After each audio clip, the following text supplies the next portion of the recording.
Q1 2025. Ookla trademarks used under license. Unlimited on our network. Customers on voice plan may notice speeds lower than other customers and further reduction if using more than 50 gigs a month due to data prioritization. Video streams and SD on this plan. Home internet pricing after $20 in monthly bill credit plus $5 per line without autopay. Debit or bank account required. See 5G device coverage and access details at T-Mobile.com. If you see a student being bullied, be supportive. Ask if they're okay and invite them to join you. You'll be an ally and you can make a friend. Friendship! Visit StopBullyingSpeakUp.com and join Cartoon Network to redraw your world without bullying. This hour of the Triangle Sports Leader is powered by Ritchie Law Firm, Injury Lawyers. Ritchie Law is on top of it. Go to RitchieLaw.com. That's RitchieLaw.com. WCMC-FM HD1 Holly Springs. Things change over time, and I think people change, and I think when you see a teammate down like that and they try and push us around, and I'm not going to stand for that. So just tried to jump in there, and next gloves are off, and I thought it was a great fight. So acquitted yourself pretty well too, I think. Yeah. Did you feel like it? Yeah, you don't really feel much in the moment. You're just kind of swinging away. So I got cut a little bit, but it doesn't hurt, so it's good news. You're listening to The Adam Gold Show.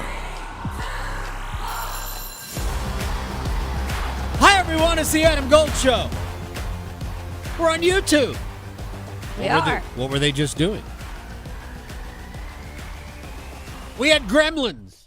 Oh, Hi. my goodness. Yeah, we always have gremlins in here. Hope everybody is well. But I know you didn't hear it because of the gremlins, but that was San COVID. My new favorite little chihuahua. Look at him go. Yeah. He said that he had never been in a fight before. Really? Ever. Well, look at him. And he picked a capital to do it against. He did. Martin Ferravari. Mm-hmm. That was one of the more notable incidents of the game last night. We had real live animosity, and it's very cool. We'll talk about that. We're live on YouTube. Go to YouTube, search Adam Gold Show or 99.9 The Fan. Either way, you get to us. Or, as I keep telling you, you can download the handy-dandy 99.9 The Fan app. Just push a button, and boom, there they are. Mm-hmm. Hi. I'm glad winter's over.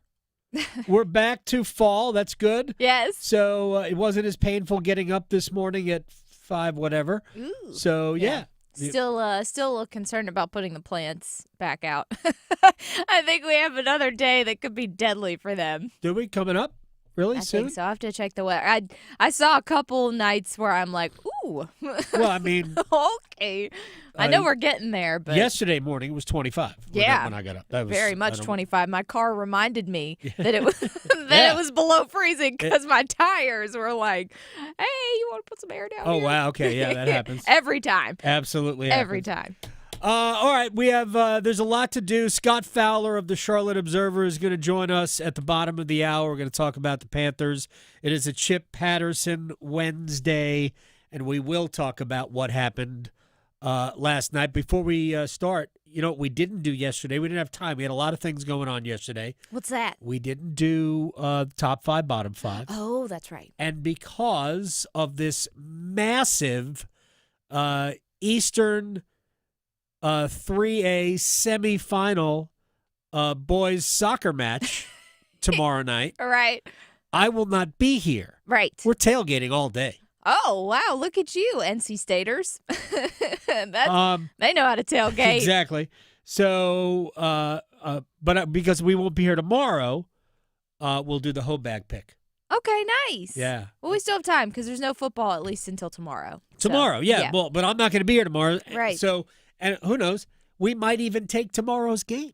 Oh, well, there you go. Have you seen the uniforms that the Patriots are going to wear tomorrow night? I have not. They have nothing to do with anything the Patriots have ever done.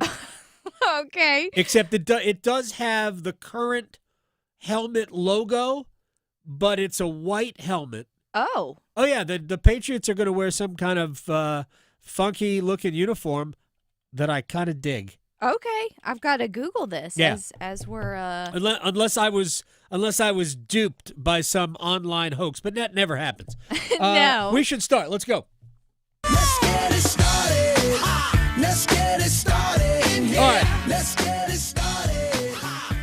And we'll start with the hockey game. Oh, I've just Googled it. I see what you mean now. They're sharp. Yeah. It's not a color blue we ever see the Patriots wear. No, not really. It's the helmets are white. Yeah, it's almost like a gray blue. Yeah, it's. I think it's. Okay. I would paint. Like if I had a house at the beach, Oh, I would yeah. paint it that color. I could see that with I would some paint it that seashells color. around. Yeah. Oh yeah, beautiful, Mhm. beautiful. Little like I would paint an Adirondack chair I want that yes. that color. I wonder if its name is like Mystique Blue. That's what it looks like. Oh man, yeah. My favorite, one of my favorite blues is Honolulu blue. That's the Detroit Lions. Yes. At least the old. I think the Lions colors now are a little, maybe a shade different than it is. Right. Carolina blue Yes. is actually, there's a palette number for it on the color palette. It's like 142, I think, or 143. Something like that. It's very cool. I'm a big fan of colors. The green monster in Boston, in Fenway Park, yeah. that is, it's a specific Oh, color. wow. Yes, Oh. it is a specific Fun fact. color. There you go. Why is Gold doing this? All right. It did not go according to plan last night. It did not go according to plan. Critical mistakes at the wrong time. We could point to, what are you doing for all three of Washington's goals? In some ways, I'm not glad that Washington won, but as the game played out, Alexander Ovechkin, who did not score in the game proper, did get the empty net goal from inside of his own blue line. Wow. Yeah, good for him. Mm-hmm. Like that, it's probably the last time we'll see him at Lenovo Center. He's going to retire at the end of this year. I'm almost positive. Yeah. And because it's probably the last time we get to see him, kind of fitting. He was drafted in at Lenovo Center in 2004. He has more goals as a visiting player in that building than anybody else in the history of the sport. Oh, wow. Yeah. He's got 33 goals at Lenovo Center. It's tremendous. Wow. Well, at least he didn't get his 900th. Well, right. He got number 901 last night. Anyway, critical mistakes at the wrong time. Less than ideal performances from Carolina's best players, at least some of them. Like, particularly, and I think most people understand this, I love Sebastian Aho. Yeah. He was terrible last night. Oh, no. Like, he wasn't just, well, not quite up to his standards. No! It was bad. Bad! Also bad, Keandre Miller was bad. Oh, no. Oh, yeah. And so somebody reached out on Twitter and said, this is why Rangers fans were happy the Hurricanes signed him. I'm like, he's actually been varying degrees of, like, really good to excellent in every other game. And he is kind of coming off of an injury. Yeah, but so no excuse. He played really well in the win over Toronto. It was great in Toronto. So he was bad last night. He looked like he actually looked like he was just coming back off of an injury. He was terrible. But that doesn't mean like you're justified if you're a Rangers fan. The guy has been great, and he will be great for this team. Anyway, I also had somebody go, when Mike Riley gave the puck away, which ended up as the third goal, it was Carolina was trying to kill a Washington power play.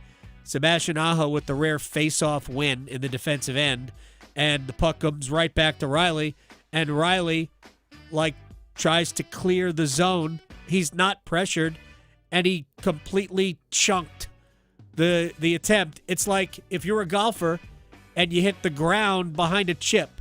That's basically what he did. He just like laid sod all over the puck, and it stays in the zone, and then it's an easy rebound score for Jacob Chikrin. That was the game.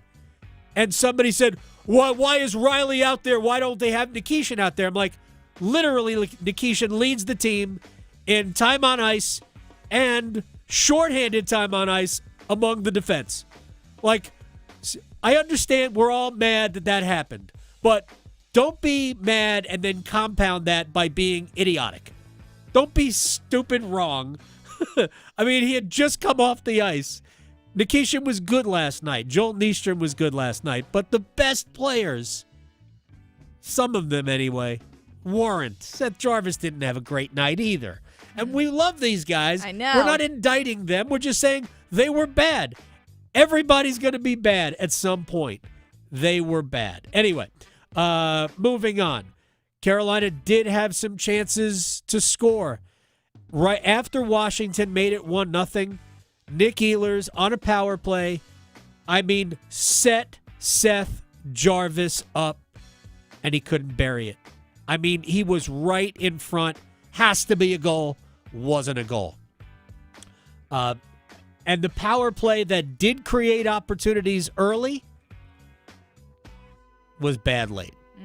All right, now let's get to actually, it compounds Keandre Miller, who took 2 penalties, and the Mike Riley situation. Here's Rod Brindamore.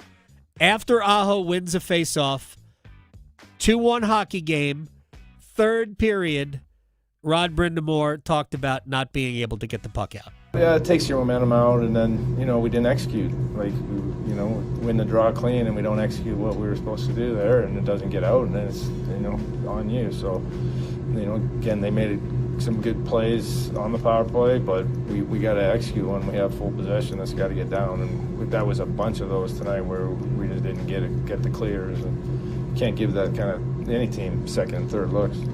Yeah, that's really what happened on the first goal, too. Carolina couldn't maintain control of the puck in the corner.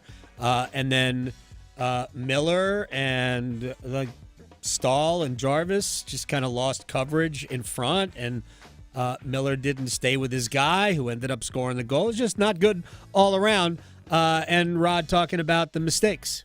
A lot of mistakes, for sure. And you have to understand, coming in, we knew that what kind of game it was going to be, and we didn't play it like that. It was like we talked about it, but it was like, yeah, okay. And then just what you said, you can't beat yourself, and especially against a good team. I give them credit because their game was on, and they did what they had to do, especially at the start of the game. You could tell their mindset was, and we were just not sharp. Well, again, I think the penalties that Miller took kind of bookended Carolina, because I thought Carolina was really good early. Then Miller takes the penalty, and even though Washington didn't score on that power play, it just kind of flipped the game a little bit. But again, we go to the third period. Carolina had a chance to win that game, and just more than Igor Shesterkin. Right. There isn't a soccer player that flops more than Igor Shesterkin. Call him a pancake. But if it works, they're gonna keep doing it. And Freddie flopped there, but Nick Dowd did skate into him. Of course, I don't think Nick Dowd was really looking at him, but he did hit him, and animosity ensued. Logan Stankoven ended up at the end of it jumping in to fight Martin Ferravari, a very good defenseman, by the way, for Washington, who did not play in that playoff series a year ago. Probably their best skating defenseman. Anyway, Stankoven jumps in to fight because Jackson Blake couldn't. He could. He tried. He could. He sort of. He started it. Ferravari kind of chose Blake. And Blake was, everybody's kind of frustrated and angry at that point. And Stankoven just jumps in and said, I got this. I'll take care of it. I got this. Because they, Jackson Blake got his bigger little brother or something like, I don't know how to phrase it. But it is what it is. But this is the only thing I want to say about it. And we'll hear from Stankoven later because you've already heard Logan talking about it.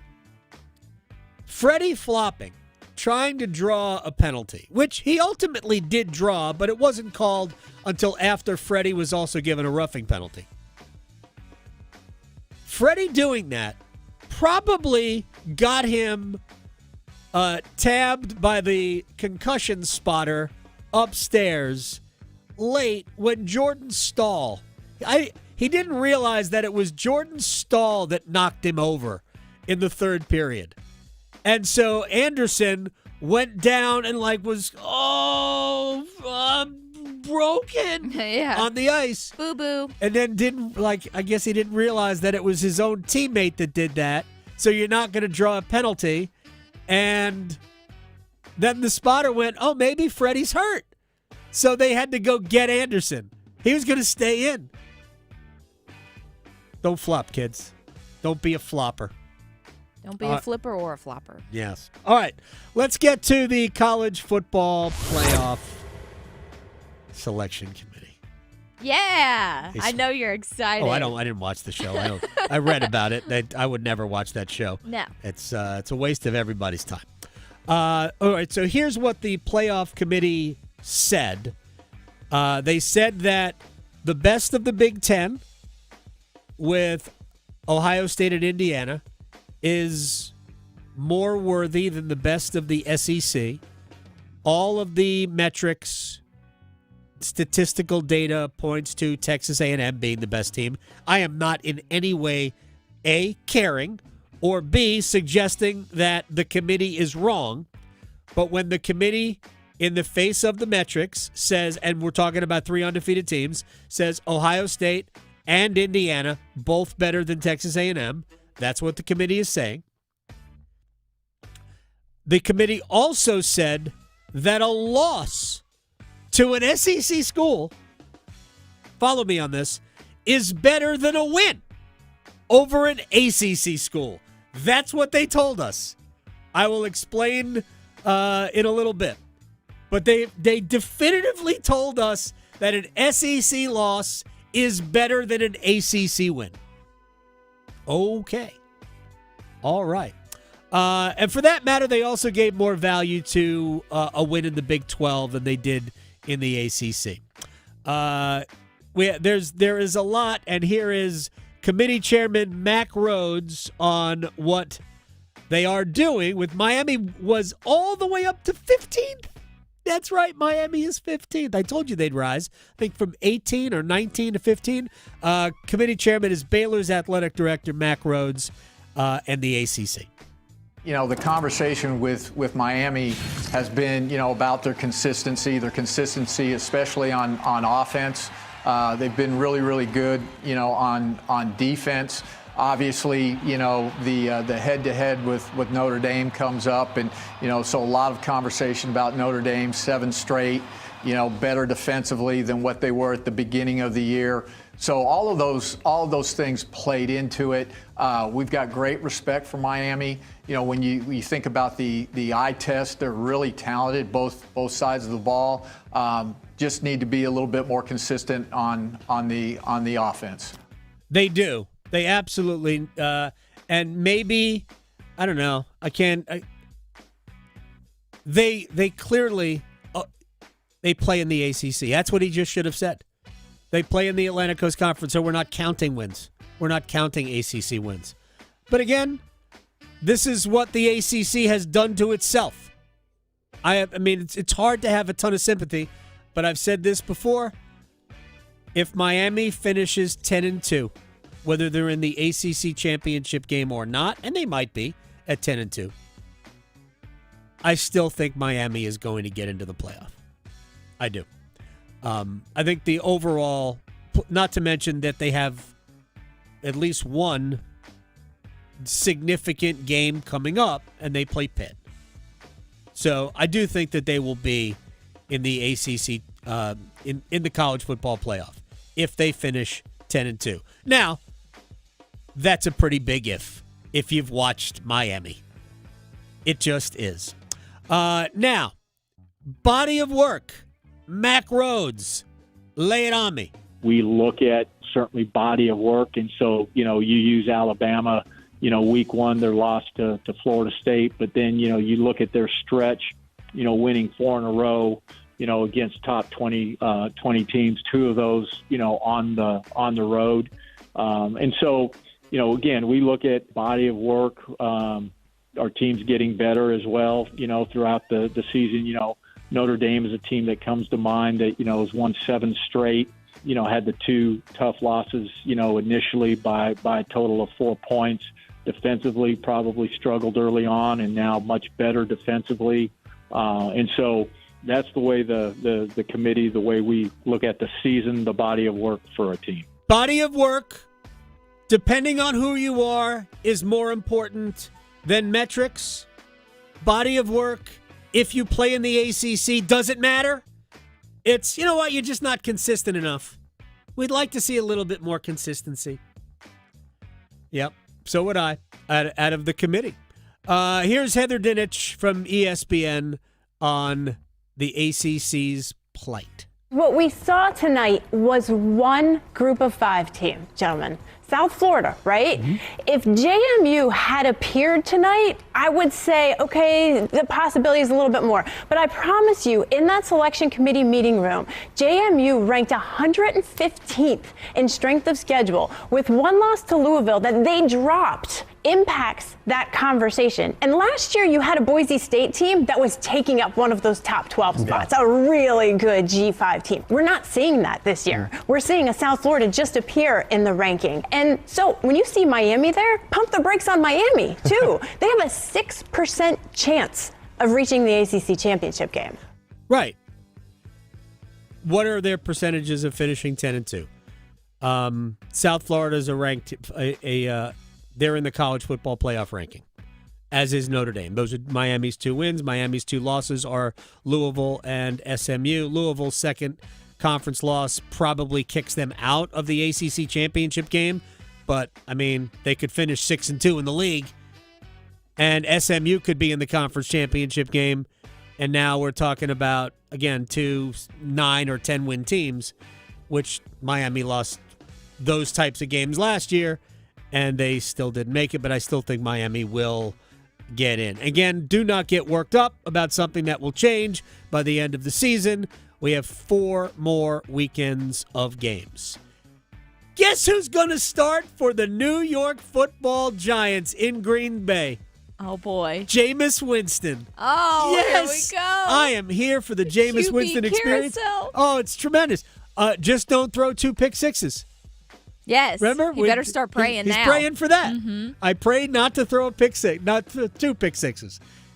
Bless you. It's fantastic. I love Jameis. Absolutely love him. All right, Jackson Dart is unlikely to play because for the Giants in Green Bay, and Winston has surpassed Russell Wilson as technically QB2. If Dart can't play, and he's probably not going to play, it'll be Jameis Winston. And speaking of the Giants, it came up yesterday. Carolina preparing to play Wake Forest. And I don't know if you're aware of this, but Bill Belichick used to be the defensive coordinator for the Giants when Bill Parcells was the head coach. So, of course, he was asked about the possibility, since that job is open, would you? Yeah, getting ready for Wake Forest. That's all I got this week. Has anyone asked you, or the players or recruits want to know about your future? I mean, I've been asked about it from time to time, but yeah, I've been down this road before. I'm focused on Wake Forest. That's it. And that's my commitment to this team. And next week it'll be to our next opponent and so forth. But, I'm here to do the best I can for this team. I have no idea what's going to happen. I have no idea if the Giants or any NFL team has any interest in Bill Belichick. I will simply say that last year, before they drafted Jackson Dart, they could have easily moved on from Brian Daboll after Bill Belichick sat out a year. And they chose not to. And I am not suggesting that the Giants might not try to go back to the future and say, you know what, we think Bill can give us 3 good years and get us pointed in the right direction because he knows how to do it in the NFL, even though he really didn't do it very well at the end in New England. I don't think that'll happen, but man, we knew how that was going to go. We knew how the press conference was going to go. But let me just put on my UNC hat here. Do you think that somebody in a room somewhere is going, please, please, please? It's like the scene in Caddyshack when Judge Smales has that Billy Baru putter. Oh, right. Billy. Oh, Billy. He's basically praying for a putt to go in. There have to be people at Carolina now going, oh, please, Bill, take that job. Oh, please, Bill, take that job. Because it would be the ultimate get-out-of-jail-free card. They can save face. We committed. We thought it would work. We were staying the course. We wanted to do it. And then the Giants come in and they woo Bill back to the family. It's like Michael Corleone. And Carolina would be, oh, man, the financial commitment is we're free. We don't have to do that. Maybe they even get a little buyout cash from the Giants. Oh, my, it would be the perfect scenario for UNC. I have no idea if it's going to happen or not, but if you think about it from a Carolina perspective right now, because I would say that about 90% of the Carolina fan base wishes it would go away. I'm not suggesting that it should. I'm not even suggesting that that would be the best thing for the school in terms of football, even though it probably would. I just think the overwhelming majority of fans right now, they might have been optimistic 4 months ago, but right now, they ain't. Although they are definitely an improving football team, and we'll see if they can beat Wake Forest coming up this weekend. Real quick, Duke rolled up on Army by $1 billion yesterday. Carolina overcame a little bit of a slow start, foul trouble to Caleb Wilson, and ultimately ran over Radford last night. It's a good night for ACC basketball. Louisville beat Kentucky. Wake probably should have beaten Michigan on the road. Florida State came within 2 points of beating Florida. Like, BC's a hot mess, but everybody else seems like we might have a good basketball league this year. State hosts UNC Greensboro tonight. Scott Fowler, Charlotte Observer, on the Panthers. Next. Asheville to Wilmington, Boone to Durham, The Adam Gold Show on the North Carolina Sports Network. Hey, Carolina Panthers fans, it's Dennis Cox from 99.9 The Fan. For all the inside information on your team, join me and my co-host, WRAL TV's Chris Lee, for our podcast, Panthers Playbook, presented by Wake Orthopedics. In every episode, we'll keep you up to date on your Panthers, and we'll do it with access only we can provide. Locker room insight, exclusive interviews, and in-depth looks at every Panthers game. Follow and subscribe to Panthers Playbook wherever you discover your favorite podcasts or watch on YouTube. Hey, it's Adam Gold from my friends at FanDuel, America's #1 sports book. Your home for all of your favorite action, if you will. NC State hosting UNC Greensboro. This is how good the Wolfpack are. They're 31.5-point favorites. I can't remember the last time I saw State a 31.5-point favorite over air. Amazing.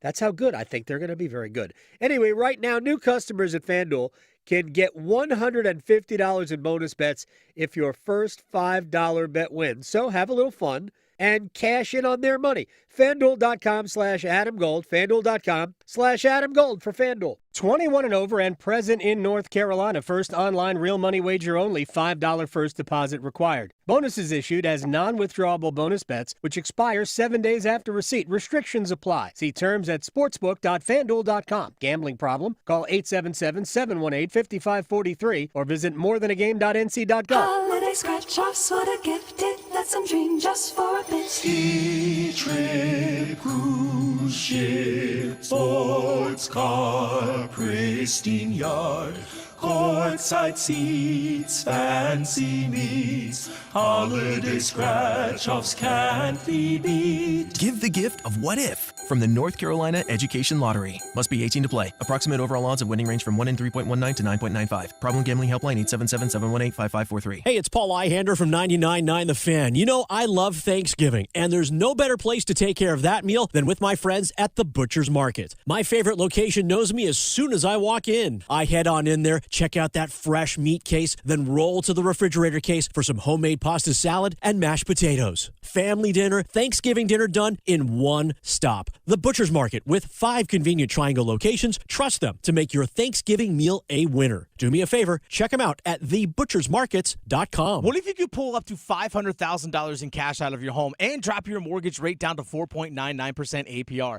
Hey, it's Dennis Cox. Right now at Loan Pronto, they've got the lowest rates in 3 years. With Loan Pronto's Rapid Equity Loan, you can get your cash in as little as 3 days. Pay off all those high-interest credit cards and even skip your next 2 house payments. One client just got $300,000 approved in under 24 hours, paid off their debt, paid off 2 car loans, and saved $2,100 a month. One call, life changed. There's no wait, no hard credit pull up front. You probably won't need an appraisal. Just fast, easy cash from your home's equity. Rates are at a 3-year low. Act now. Call 919-381-1760 or visit loanpronto.com for your free instant home appraisal. See how much cash you can get today. Loan Pronto, A+ rated with the BBB and nearly 2,500 5-star Google reviews. Call 919-381-1760 and see how much cash you can get today. Loanpronto.com. Equal housing lender, NMLS 166171 on approved credit. Visit NMLSconsumeraccess.org. Hi, I'm Kylie. I'm John. And I'm Garrison. And a little thing we love about the 30-count Chick-fil-A nuggets Is sharing it in the car during the holidays. I do love that. We will pack the car with gifts. And of course, we go and pick up our family's favorite nuggets. Every nugget is tasty times quadrillion. And we get all the sides. Yeah, the ooey gooey mac and cheese is a big hit. Everyone from 1 to 116 would love Chick-fil-A's chicken nuggets. Share the nuggets, share the joy. Order the 30-count Chick-fil-A nuggets on the Chick-fil-A app. Real guests paid for their testimonials. This is Adam Gold. The American Cornhole League. I don't know if you can wager on it. Let me go to FanDuel and find out if you can wager on it. I think I read you can get a scholarship. Kids in high school can actually get scholarships for cornholing.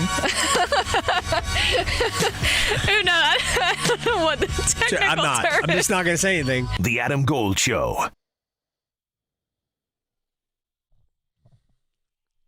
It's the Adam Gold Show. I am Adam Gold. Victoria producing the program. I will quote a friend of mine on Twitter who you can follow at Scott_Fowler. He is an esteemed columnist and a multi-award winner with the Charlotte Observer. How do you beat Green Bay and lose to the 1-8 Saints? And then he proceeds to explain it to us. Scott Fowler joins us on the Adam Gold Show. How are you, sir? I'm good, Adam. How are you today? I am doing better than most Panthers fans who are still wearing it after Sunday. So I will I mean, to me, it's a broad discussion. It's really about, to me, the quarterback and the head coach. And it's not even about whether or not the quarterback is capable. To me, it's whether the head coach believes the quarterback is capable, because I didn't see any variation, even into the fourth quarter, in the plan for beating the Saints when it was obvious that the initial plan was not going to work. So how do you process this? Well, I'd agree with a lot of what you just said, Adam. They had a plan that has worked, on and off. They for 5 weeks they had they'd gone 4-1 in a 5-week period, which for the Panthers is remarkable. And so they were very much in a conservative, let's run the ball down their throat sort of mode, and play action and throw it to T-Mac McMillan. And then when the Saints just shut that down and dared them to do anything else, for instance, why didn't Jimmy Horn Jr. ever run a deep route and just see the ball get thrown down there, even if it's incomplete, right, just to loosen it up a little bit? There's no vertical passing game to speak of. Everything seems so hard. It really gave me terrible PTSD flashbacks to the Jimmy Clausen era. It just looked awful. So a one-game anomaly, or is that the blueprint for the next 7? I guess we'll see soon. Scott Fowler is joining us from the Charlotte Observer. Last year, and I think we go back to last year in the last half of the season, and I would even fast forward that a little bit, maybe to the last third of the season, when we saw, especially in the fourth quarter, we saw the best of Bryce. When they all of those late game drives that either gave them the lead or brought them back, gave them a chance. We saw the touchdown pass that should have been in Philadelphia, which might have beaten the Eagles. They took a late lead on the Chiefs. Those two teams, if I'm not mistaken, played in the Super Bowl. And I don't want to overvalue those because the Panthers really were just playing games. They weren't playing for anything at that point. And I said in the offseason, I don't know what kind of value to place on it because they didn't have the pressure of the standings that are weighing on them. I wonder, because they got into playoff position, if the pressure of the standings has impacted the players and the head coach. Yeah, no, it's a good thought. And let's say this, too.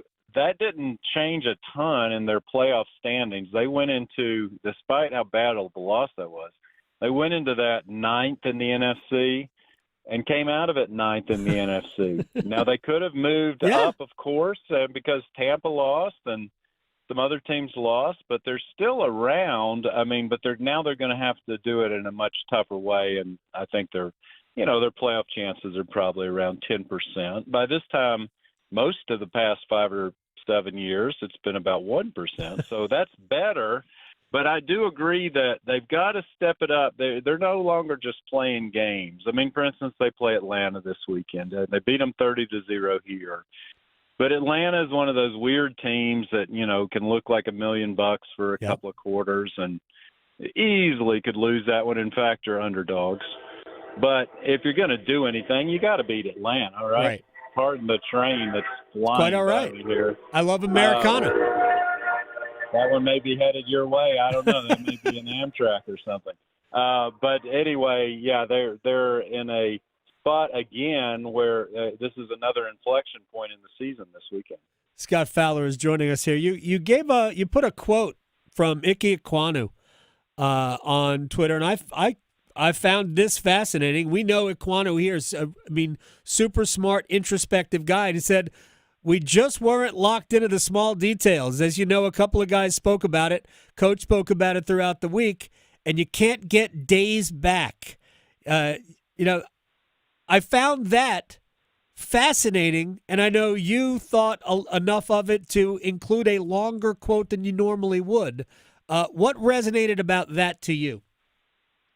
Yeah, that was interesting how that came about. I was in the locker room, as we do, interviewing guys, and Icky was the very last guy I walked up to. He was, kind of toward the end of an interview with maybe one or two other reporters, and everything was winding down. There weren't any cameras around, and that's why I didn't have my iPhone up either, so I just used the recording of the quote. But it was very unlike Icky, I would say. Icky, very much a team guy, always, if he's going to put blame anywhere, he puts it on himself. So for Icky, that was a revelation to me. That was Icky being PO'd. He was angry. And to say it like that and to say it in a couple of different ways a couple of times to make sure that, it wasn't like a mistake. I mean, he was trying to get a message across there.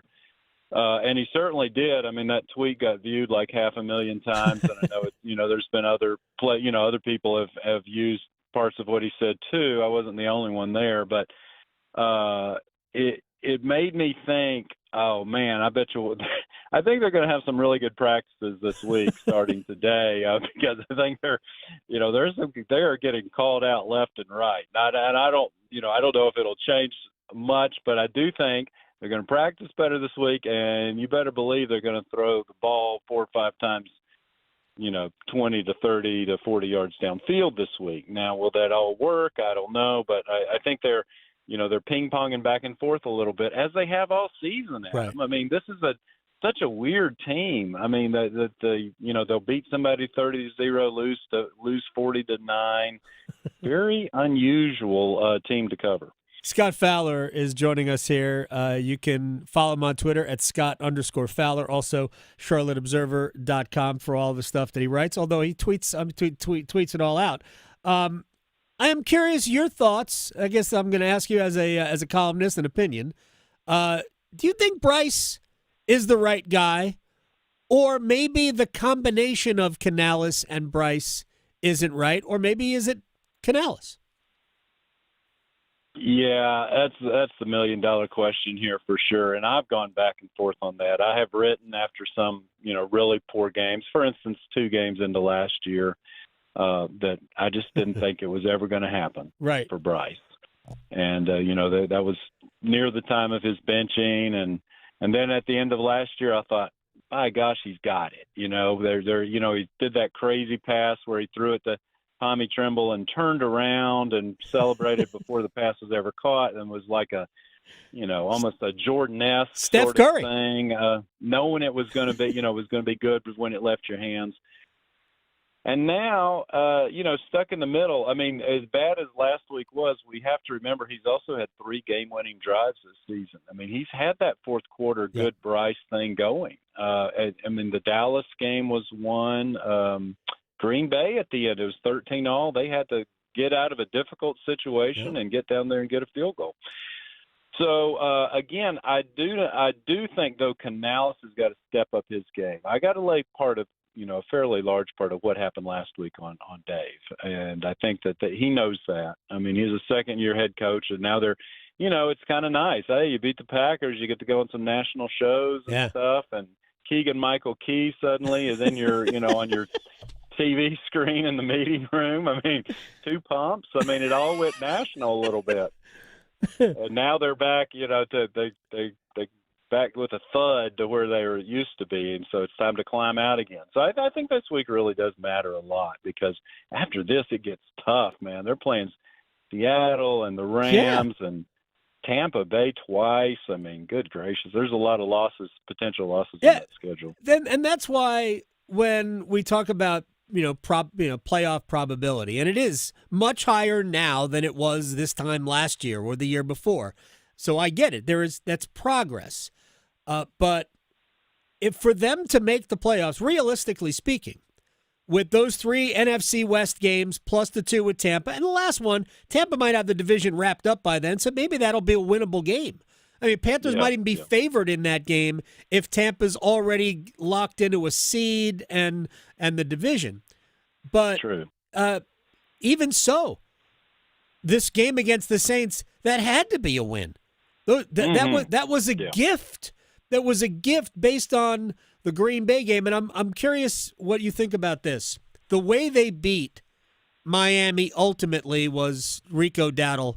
The way they beat Dallas ultimately was Rico Dowdle, even though there were good things from Bryce. The touchdown pass he threw to Xavier Legette against Miami, where he threw Legette open, might have saved like 2 seasons in one throw, his own and Legette's, because Legette was lost at that point. The throw he makes to Jimmy Horn on that final drive on 4th down against Dallas, and that was an elite throw outside the numbers 15 yards down the field. Just a great. So we've seen that, but based on the way they won games with Dowdle, did they maybe create a false sense of bravado that we can do this on anyone and we don't need anything else? Yeah, I think so, because I think that's right. The Dowdle number, Dowdle's been terrific, and he's their MVP this year, no doubt. And he is making himself so much money because he's in a contract here. I don't know whether it'll be here or elsewhere. That's a problem for another day. But a lot of that we need to say was against teams that were in the bottom 5 at rush defense. And the Saints, for all their flaws, they got some players over there. And so, I think maybe it was a little false sense of bravado, like we're just gonna beat you guys up, like we're Ohio State or something, and just gonna run when we want to.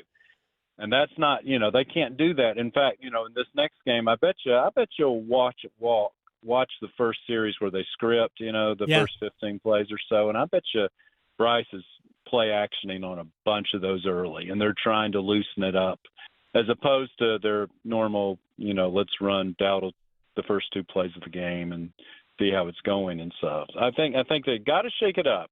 Got to see what they've got. Got to see something different from Dave Canales this week. I think Bryce has been, you mentioned a lot of his really good plays. I think you kind of know what you have in Bryce right now. He is not going to probably ever be a top 10 NFL quarterback. Agreed. But he can be a good game manager who makes an occasional elite throw. He is tricky enough in the pocket that he's not going to take, the terrible sacks like Andy Dalton did during that one game we saw. Right. I mean, nobody's going for Andy Dalton in Charlotte, I'll tell you that, because we saw what happens there. Right. So, and they're going to have to solve that probably next year too with the backup situation. But anyway, I think I think you're right. There's a false sense of bravado, and they just all came down to earth hard here. Well, we'll see how they do in Atlanta. Scott Fowler, Charlotte Observer at Scott_Fowler, CharlotteObserver.com. Appreciate your time. Really do. Thank you very much, and we'll do it again down the road. All right. Appreciate it. Y'all have a good one. You Bye. got it. Scott Fowler here on the Adam Gold Show. All right, when we come back, we'll do one-timers. So, but before we get to that, Bryce is capable. I said this last year. My opinion was that Dave Canales didn't think that Bryce could ever be good and was ready to move on.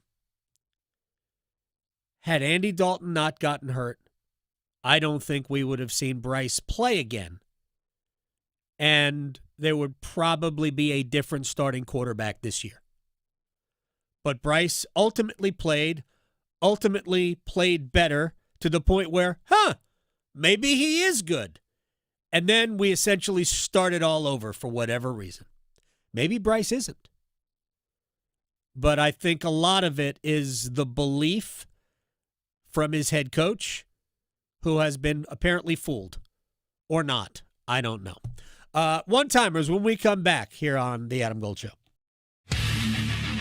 Delivering more hits than the Canes forecheck. He scores! The Adam Gold Show on the North Carolina Sports Network.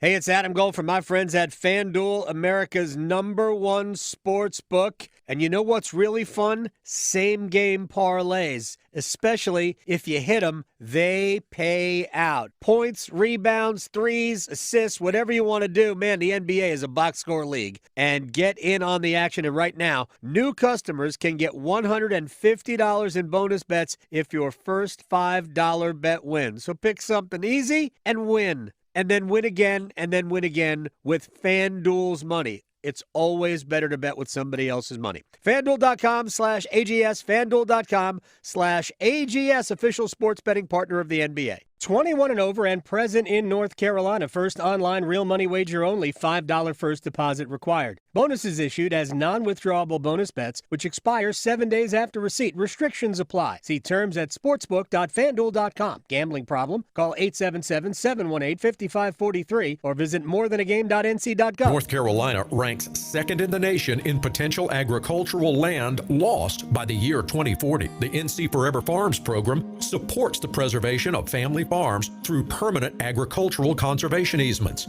and has received a record number of applications for 3 straight years. Landowners interested in preserving their working farm through the Farmland Preservation Division of the North Carolina Department of Agriculture and Consumer Services can learn more by visiting ncadfp.org.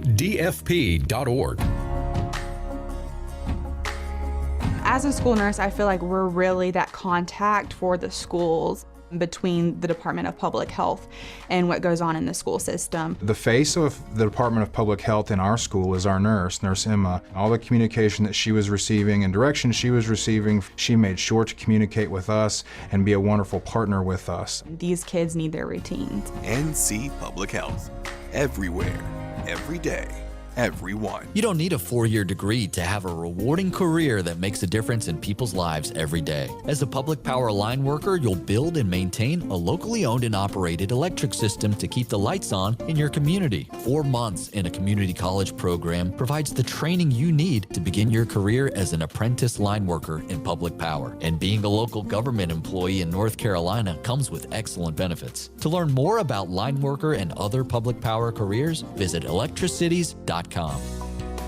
From the food we eat to the clothes we wear, agriculture touches every corner of our daily lives. I'm Lee Ivey, Director of the Agricultural Institute at NC State University. With the world's population growing, we need people equipped and trained to meet the needs of our future. In our program, we rise to meet that challenge every day, and our students are engaged and invested. Learn more about our program online by searching NC State Ag Institute. 2 years, 1 degree, endless possibilities. The North Carolina Healthcare Association invites you to listen to this month's podcast, Conversations on the State of Healthcare. This month, we dive into a project that's making big waves in Charlotte and beyond. It's called The Pearl, a bold reimagining of how healthcare, education, and innovation come together. My guest, Hillary Crittenden, leads operations for The Pearl and has played an important role in its growth and development. The Pearl is an innovation district. We brought together medical education, cutting-edge research, and really big and small players in the healthcare space who are advancing science in a really interesting way, all together in one place. You can learn more and join our latest Conversations on the State of Healthcare wherever you listen to your favorite podcasts. And find out more by visiting nchealthcare.org. One Adam Gold. One Adam Gold. Turtle cake? Like, what do we... What? Isn't that an ice cream? What? Where's the confetti cake? Because, hello, confetti cake, delicious. With the little, I don't even know if it's real, but the little dots in the icing, like... None of these are real. What kind of fake thing that is, but it's delicious. It's my childhood. Like, that wasn't in the top 10. His opinion's invalid to me. The Adam Gold Show.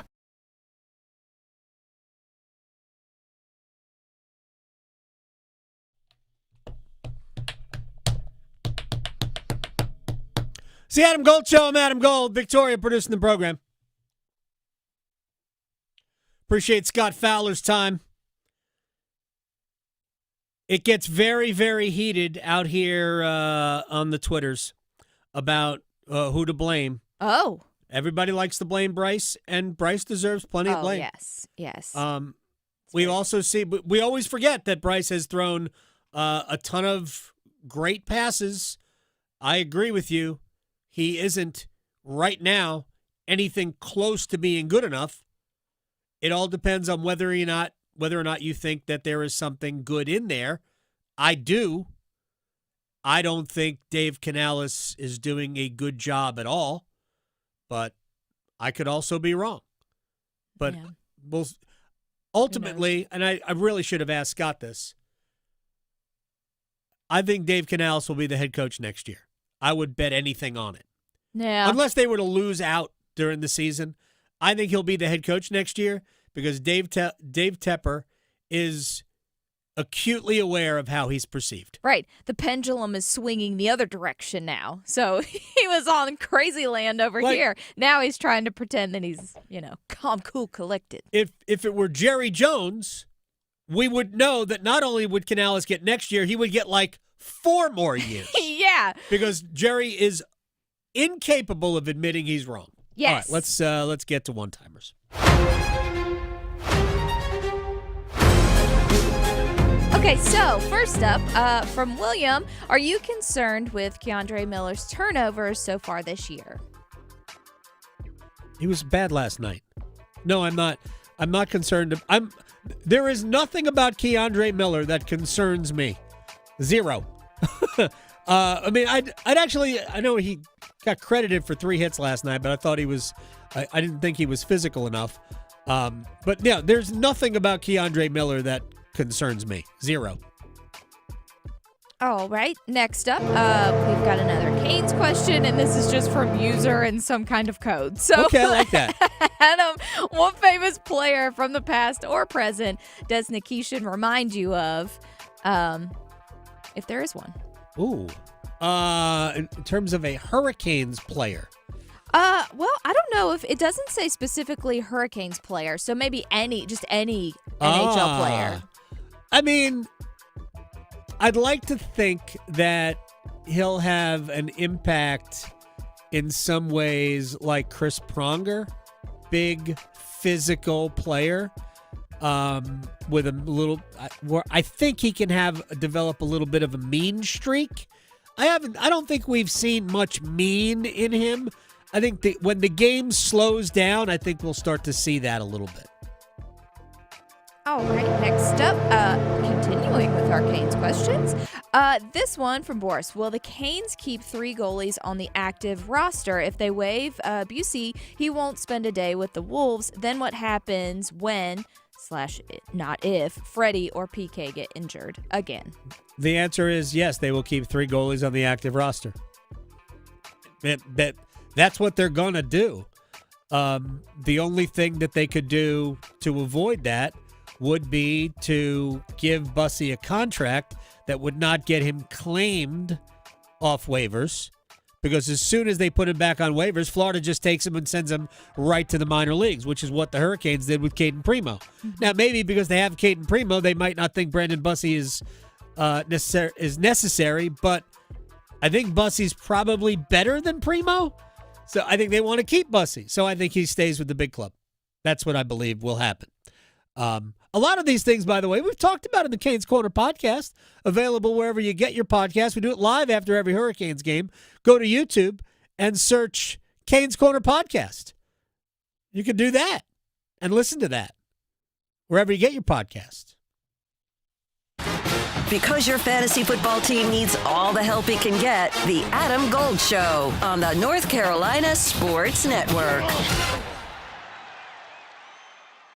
Hey, it's Adam Gold from my friend Gordon Miller, Miller Lending, Kildare Farm Road in Cary. You've heard the phrase, timing is everything. But you know, when it comes to mortgages, it shouldn't be. You shouldn't have to time when you buy your house or when you need to refinance based on what the rate is. Oh, but looky here, rates are a point lower now than they were a year ago. You should go to MillerLending.com right now and start the process of saving thousands, not paying closing costs, and then saving hundreds, lowering your monthly payment when you refinance. If you have a rate in the 7s, you owe it to yourself right now.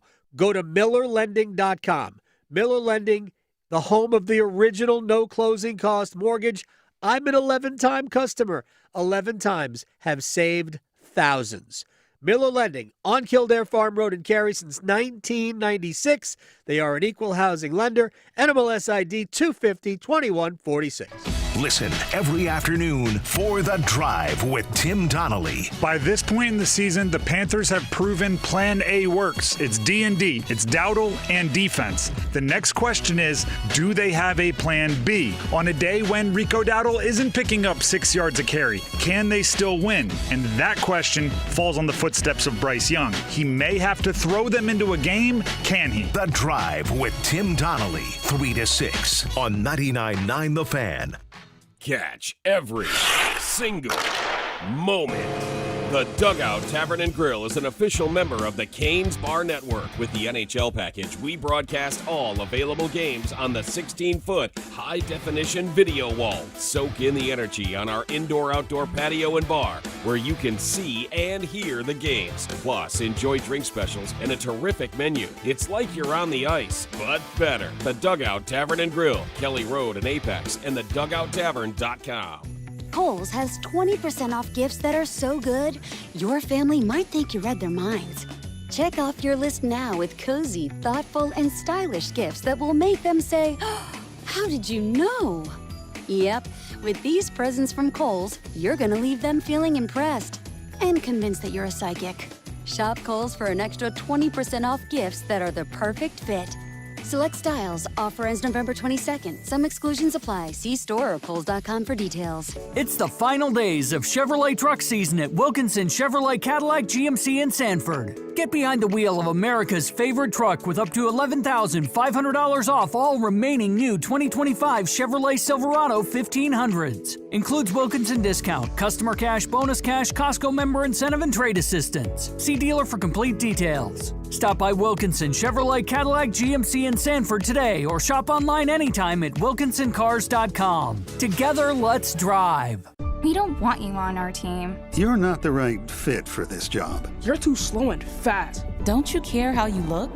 Weight bias hurts. Go to stopweightbias.com. A public service message from Obesity Action Coalition. Tired of hearing scary radio ads about the IRS? Tax Relief Advocates is different.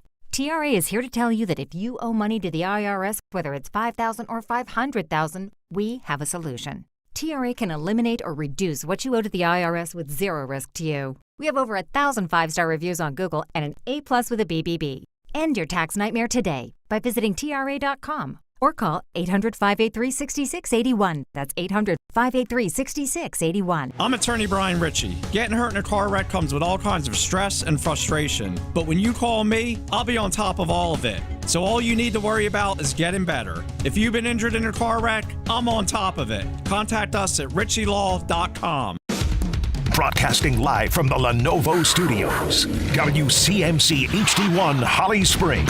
99.9 The Fan. The Triangle Sports Leader.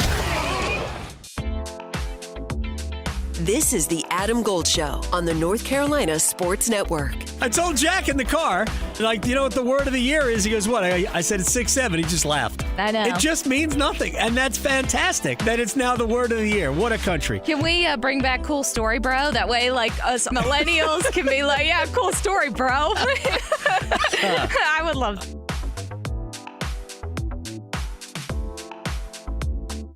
It's the Adam Gold Show. I'm Adam Gold. Victoria producing the program. 15 minutes from now, Chip Patterson drops by. We'll talk college football playoff ranking. We'll ask him his thoughts on what LSU's administration is doing, if they're trying to make the job as least attractive as possible. Also, I'm curious, how long we're going to have to wait for Virginia Tech to make a call. Pretty important job opening in Blacksburg, and I think an attractive one if they can find the right guy named James Franklin, maybe. Who knows? All right, lots to do. Our second look at the news of the day.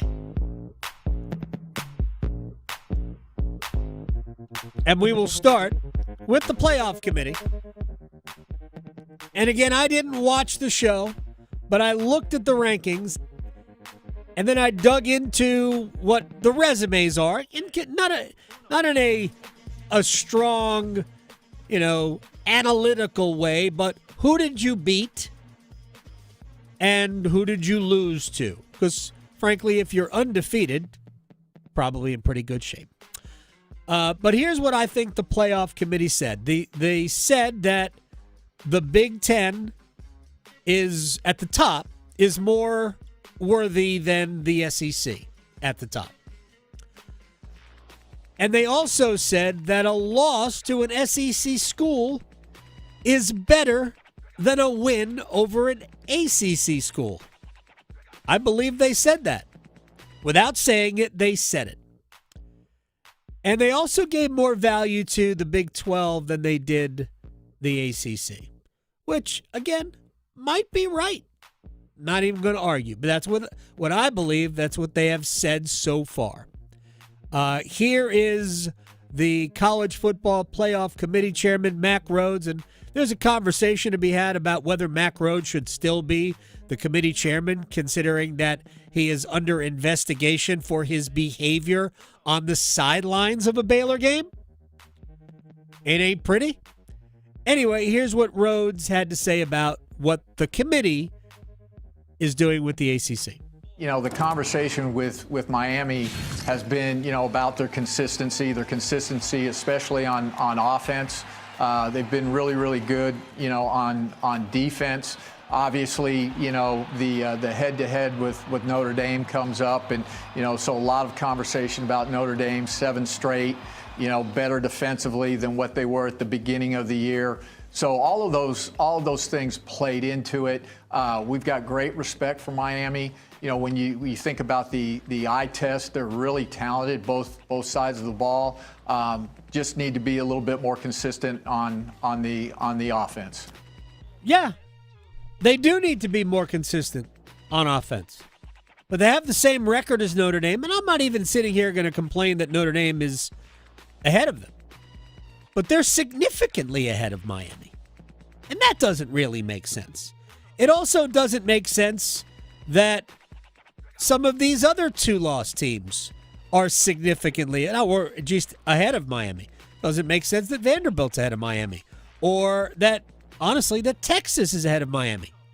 Because Texas, their wins are Oklahoma and Vanderbilt, which are nice wins. Nobody's complaining about those. But they lost to Florida. And Miami beat Florida. So what am I missing here? Anyway, I have questions. Heather Dinich from ESPN actually used to cover the ACC. Now is their national college football reporter on the ACC's plight. What we saw tonight was one group of 5 team, gentlemen. South Florida, right? Mm-hmm. If JMU had appeared tonight, I would say, okay, the possibility is a little bit more. But I promise you, in that selection committee meeting room, JMU ranked 115th in strength of schedule with one loss to Louisville that they dropped. Impacts that conversation. And last year you had a Boise State team that was taking up one of those top 12 spots, a really good G5 team. We're not seeing that this year. We're seeing a South Florida just appear in the ranking. And so when you see Miami there, pump the brakes on Miami too. They have a 6% chance of reaching the ACC championship game. Yeah, but that doesn't really matter whether they reach the ACC championship game or not. Of course, if they reach the ACC championship game and win it, the conversation is moot because they will have qualified automatically. But I believe that if Miami wins their last 3 games, I think they're going to the playoff. We'll see if I'm right. First weekend in December. All right, let's move on to a couple of other things before we break and talk to Chip Patterson. It is, and again, we have plenty of time between now and the end of the year. Jameis Winston time in the swamps of Jersey. Oh boy. I am looking forward to this. Here's the thing, and I saw this pointed out on Twitter. Russell Wilson was only given a 1-year deal with the Giants. Jameis Winston was actually given a 2-year deal. He was signed first. They signed Jameis Winston earlier in the offseason than they signed Russell Wilson. They signed Jameis Winston. Then I think they signed Russell Wilson, and then they drafted Jackson Dart. Maybe Winston thought he was going to be the starter. Then they signed Wilson. Then they drafted a quarterback that the head coach was in love with. So it didn't work out. Winston has been nothing other than a pro throughout the entire thing. He really has. When he was in college, he was a nutcase. But you can say that. Yeah, but he was also super talented. As a pro, he's been a mess in terms of his performance. But for the most part, he's been a good professional athlete. Good leader, all of that. This is, in some ways, an audition. Jameis. There will be teams interested in him if he plays well in the interim before Jackson Dart comes back. Mike Kafka, the Giants coach, has already came out today and said it. No, Jameis is starting. This is not if Jackson can't go. He says Jackson's not going. Jameis will be the starter. All right, that's for the Giants. Mike Kafka is the interim coach because they fired Brian Daboll. So yesterday, and apparently there are rumors that I have not seen, but we should all reach out to Jordan Hudson and see if she knows.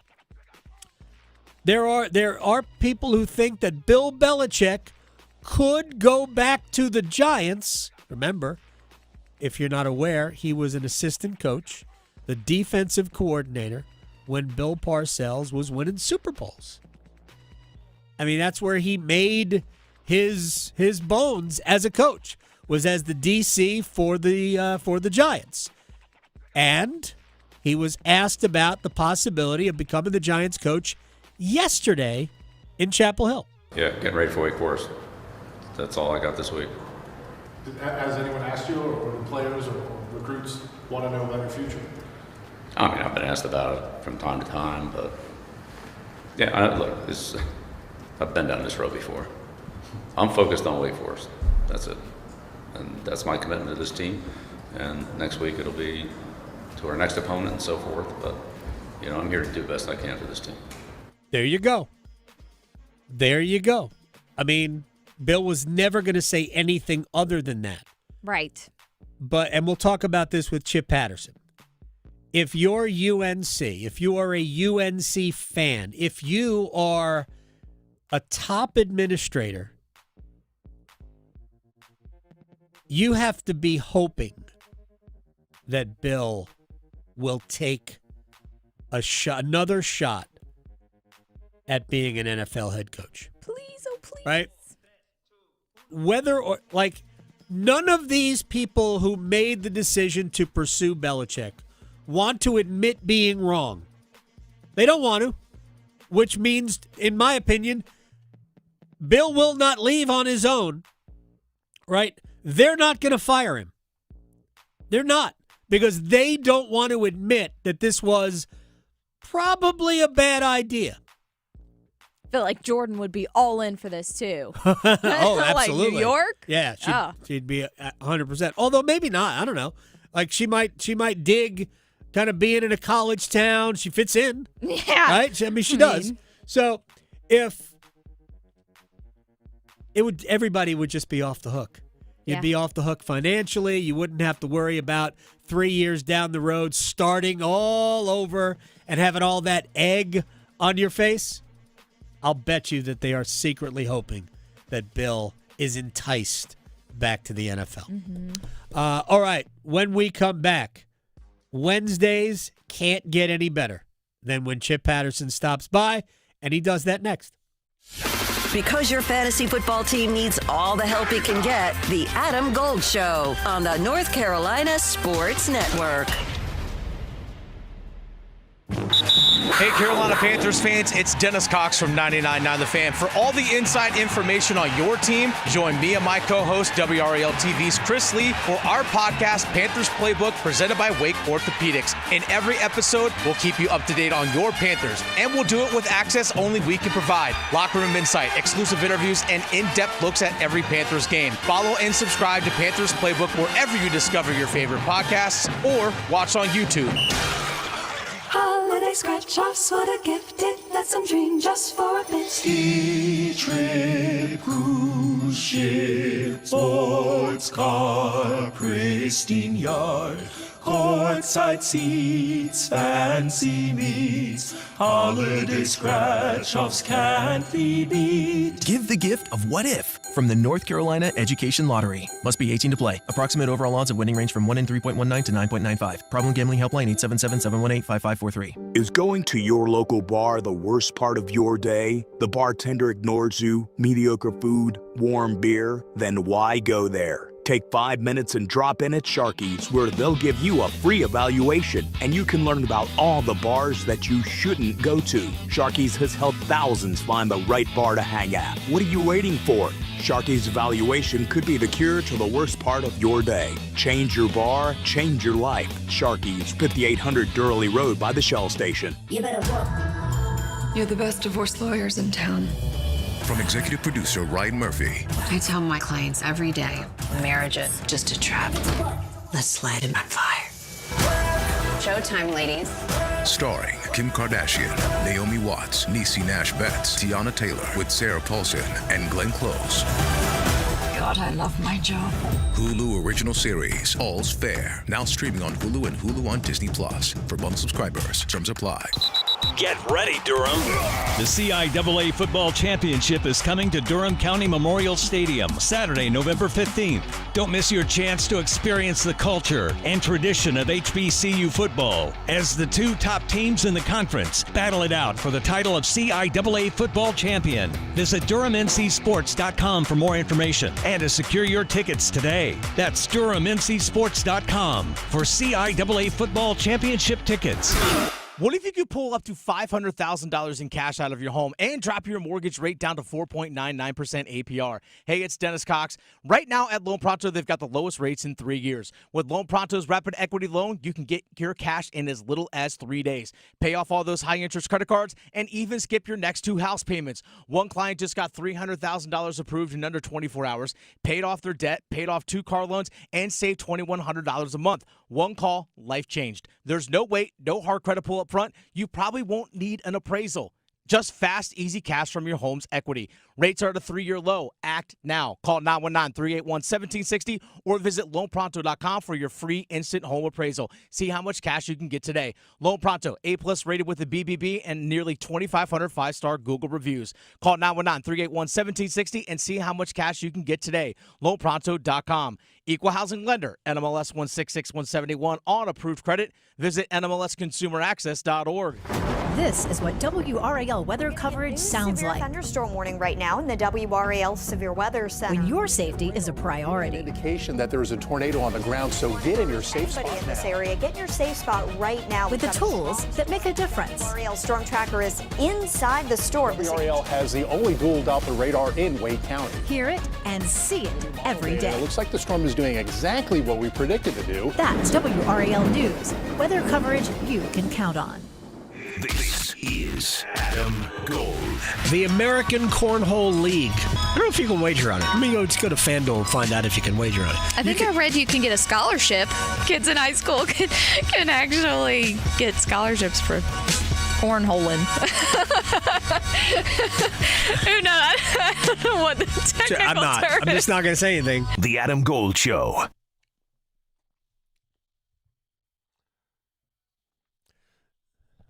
It's the Adam Gold Show. I am Adam Gold. Welcome to your Wednesday. As a bit of advanced planning, maybe for you, certainly for me, it's a reminder to me. Excuse me.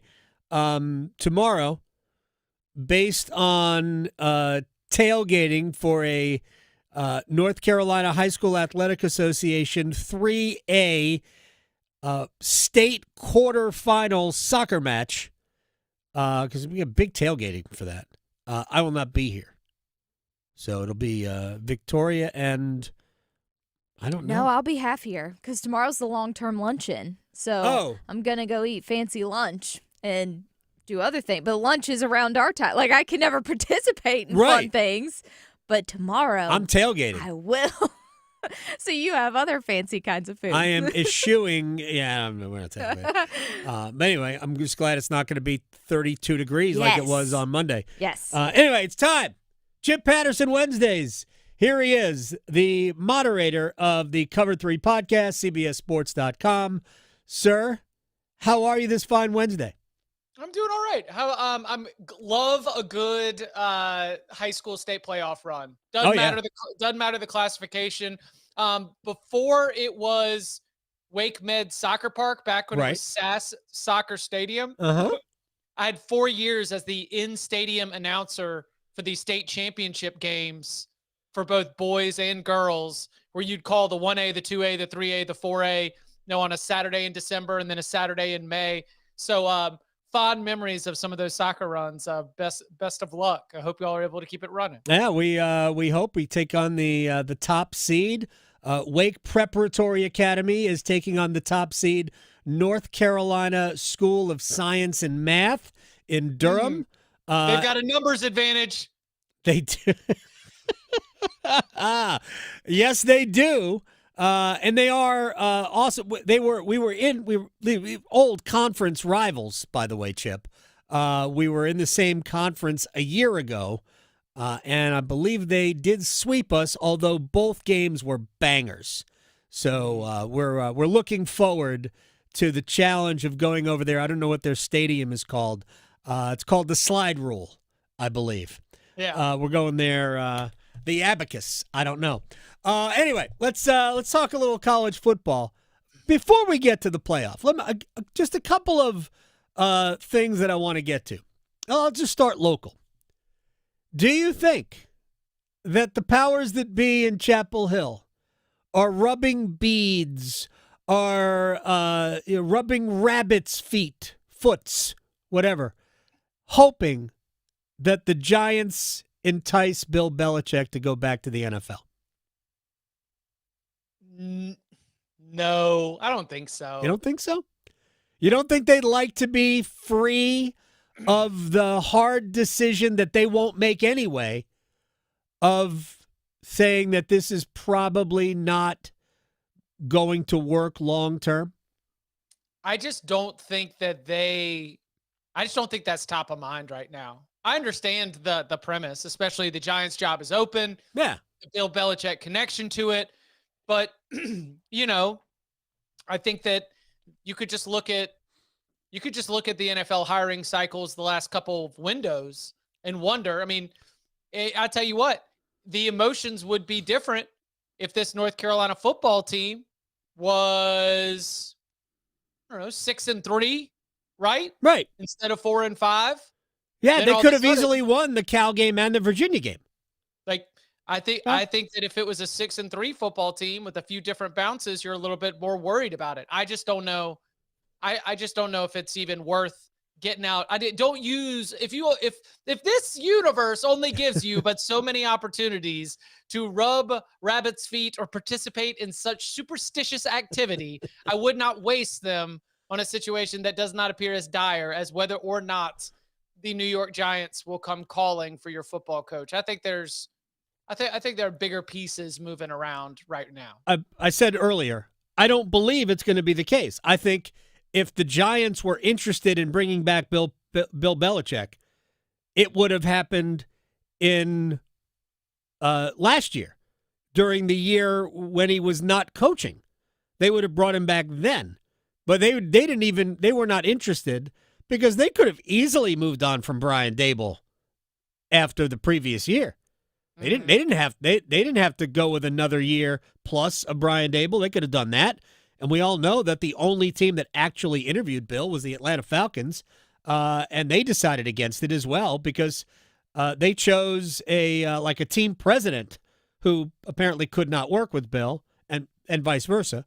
They chose a team president over Bill Belichick. They didn't want him, and it's fine. I don't think the NFL is really interested. But the question had nothing to do with whether or not they would be interested, and maybe the answer is part of the fact that we don't have to worry about it because they're not interested. But man, there's a lot of people that don't want to make any hard decisions because it would reflect poorly on them, even though I think we can agree that this team is better today than they were a month ago, and some of that is encouraging, but I don't know how good they're ever going to be. That's I guess my overall point. How good North Carolina is ever going to be under Bill Belichick? Yes. Wow. In this ACC that we're looking around. Okay. All right. Good point. I don't know. Good point. I mean, well, stick a pin in that. Stick a pin in that because I'm going to come back to it. All right. The next question is LSU as not even a school, is LSU as a state, as a government, are they actively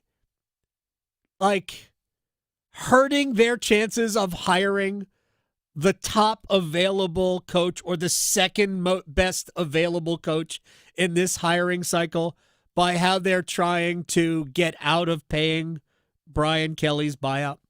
Oh, no. All right. So, yes, if you want to say that they are showing their tail and some of their worst colors in terms of what has long been running as the potential for things to be a little chaotic, right? I mean, we are talking about a football program in a community that participated in an embezzlement scheme from a hospital to be able to fund illicit payments to future NFL players, right? I just think that we need to remember that that's what we're talking about here. But, my pushback would be if you are taking the LSU job, you are hoping that you can get everybody in line and activate that passion, because when everybody in the state is pulling on the rope in the same direction, you can as we saw with the coaching masterminds that are Ed Orgeron and Les Miles, win national championships and win them quickly. The talent accumulation process basically works for itself. Well, that's true. Yeah. The Brian Kelly asterisk on this, it's because, man, I don't know if any, do you know who, Brian Kelly cannot find a character witness anywhere. No. That's what I'm saying. I don't think Matt LaFleur and Robert Saleh in the NFL tell stories about how they can't stand Brian Kelly. Because they thought they were invited to the dinner party since they're, I don't know, his assistant coaches get to the door and they're not on the list. Oh, they're parking cars. They're working the coat room. It's hysterical.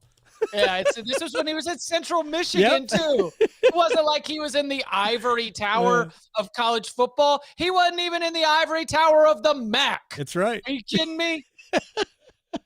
Oh, man. I love those stories. So I think that because Brian Kelly has his own reputation and his own interpersonal history, I don't think that LSU trying to maybe pull some levers or offer some threats or just the way that this buyout negotiation is going, these are two parties that you would absolutely predict could have had a messy divorce, and that's exactly what we have. Yeah, so they tried to say that we didn't fire you, but we're going to, but we're going to try and fire you for cause. So. Well, and it also speaks to the way that it was this backs up the way that it was reported, where Scott Woodward, the athletic director, is trying to get the coach to agree to some coaching changes. Like, we would like you to fire the offensive coordinator. Well, if you fired, then Brian Kelly reportedly says, well, if you make me fire the offensive coordinator, I'm going to fire the offensive line coach too. LSU's athletic director, I guess, had a good belief in the offensive line coach, thought that'd be going too far. They were disagreeing on the statements that had to be made. They realized they didn't have clear visions for it. They said, fine, well, you're going to be out of here. He said, well, fine, I'm leaving. And then they just walked out. And guess what? Now the athletic director's gone, the head coach is gone, and all that's left are lawyers to clean up all the mess.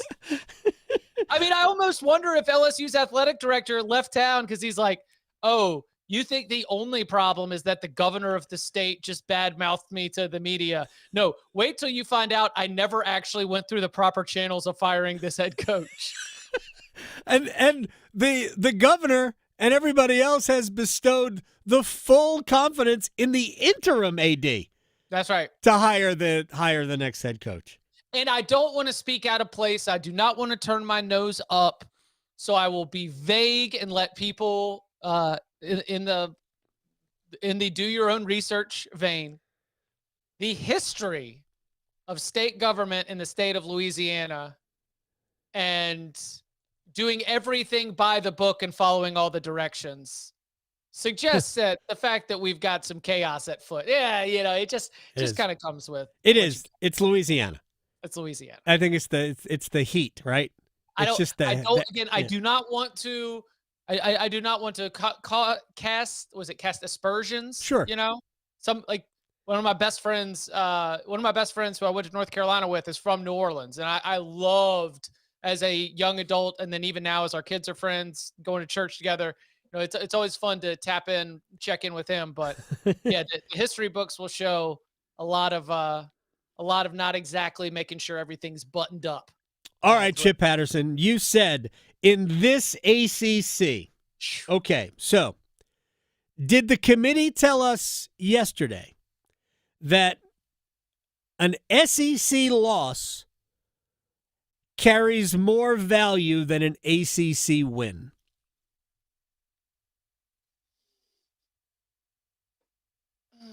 I stumped him.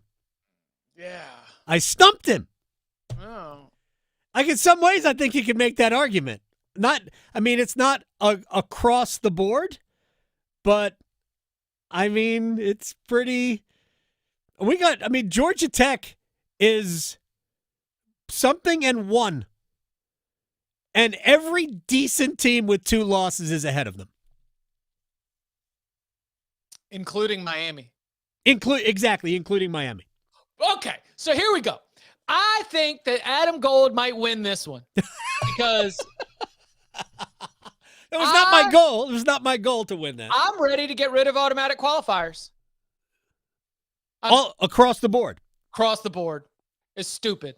It is so stupid that like fans, all of them, even for conference championships. Yeah, 100%. I've been on board with that for a long time.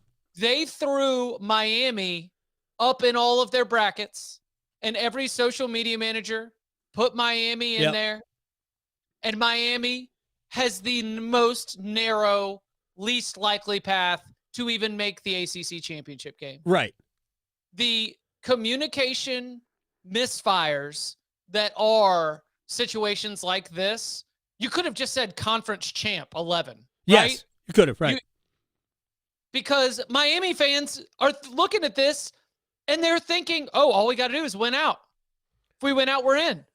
We're in the field right now. All we got to do is win out.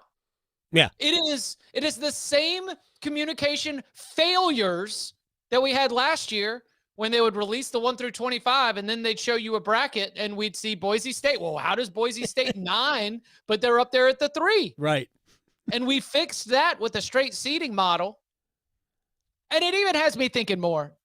You know what? Like, if we could still drive the debate of all this with every single outlet's bracketologists, and we would debate who's going to be the 11 and who's going to be the 10 and who's going to be on the bubble. And we would not ask 6 sitting athletic directors, 3 former head coaches, 1 former athletic director, Ivan Maisel and Wesley Walls. We would not ask these 12 individuals to have to react each week, present their new findings, and justify it. It is misleading fans across the board. Right. The way that this is being done. I hated the way that it was presented, because now it's like Miami, right? How about Miami? Big winner, right? Miami? And it says, no, they're in there at 11, but they can't get the 11 seed.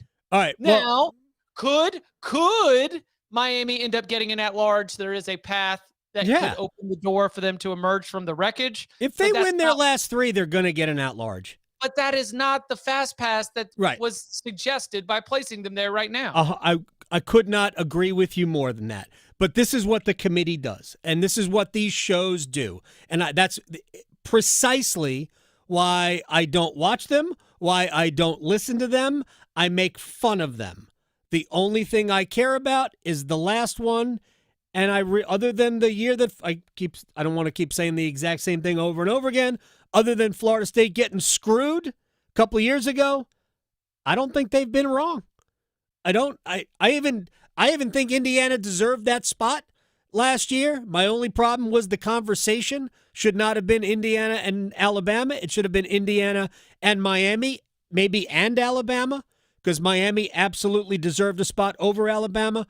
Either way, if Miami beats NC State this weekend, at Virginia Tech, which, whatever, and at Pitt, the argument against Miami being in this field should be the same argument that Notre Dame doesn't belong in the field.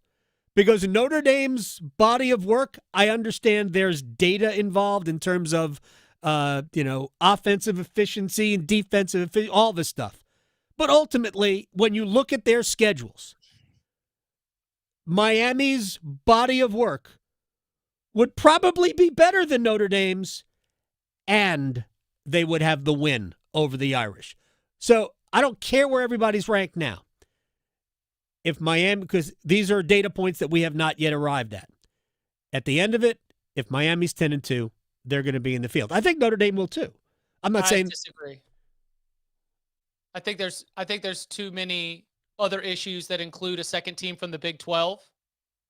Like if Texas Tech and BYU rematch in the Big 12 title game and BYU ends up winning, Texas Tech will get in the field ahead of Miami. Based on? Right now? Well, Texas Tech absolutely deserves it. Texas Tech, their body of work is exceptional. That's what I'm saying. If BYU wins the conference championship by beating Texas Tech, then I think Texas Tech would get an at-large. I think that either Michigan or USC, but more than likely USC, because USC would need to beat Iowa, Oregon, and UCLA. Michigan would have the magic bullet that is Ohio State. But though either USC is a threat to an additional at-large, I think that Oklahoma is a threat. I think Texas is a threat. I think Vanderbilt is a threat. In fact, Adam, I have for you the Big 12 ACC at-large need list. Would you like to hear it? Let's hear it. I love this. Number 1, Notre Dame, any loss. We just got to get them out. Right. And it would help if it's Pitt. Notre Dame, any loss, well, they need to get all out. they've got is an ACC team left. The Big 12 ACC at-large need list includes Ohio State over Michigan, Oregon over USC. That essentially finishes off the chance for a fourth team from the Big Ten, because Washington eliminated themselves by losing to Luke Fickell in Wisconsin. Michigan and USC each need to pick up a third loss to be able to get them out of the paint. Let me ask you a question. If USC they play if USC beats Iowa, then loses to UCLA and also beats Oregon, is USC in? No. Okay. Is Oregon in? Yes. With 2 losses? Oregon's only got 1 loss. Oh, you said with 2? Yeah, I think at 10-2, Oregon would end up. Who's their win? Iowa.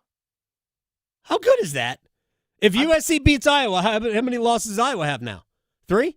3. We're doing that thing again where we believe that Iowa's actually good? Are we back to doing that? Because that would be my question. Iowa's never really been good, but they always have good records because they've always played on that half of the Big Ten. I know you don't do that anymore, but I forgot we were back to believing that because the Big Ten's got all this money. I get it. That's the way I would look at it. Would you like to hear the rest of the need list? Sure, I'm sorry. Alabama, blowout win over Oklahoma. You need to make Oklahoma look lesser than. They've got games against Missouri and LSU. Yeah. And if you think that logic is going to make your brain break, wait till you hear about Missouri and LSU. Missouri down a starting quarterback, LSU with no head coach. Quality wins, Adam.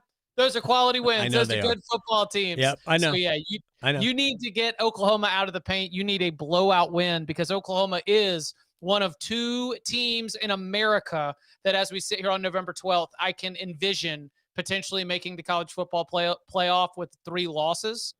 Oklahoma.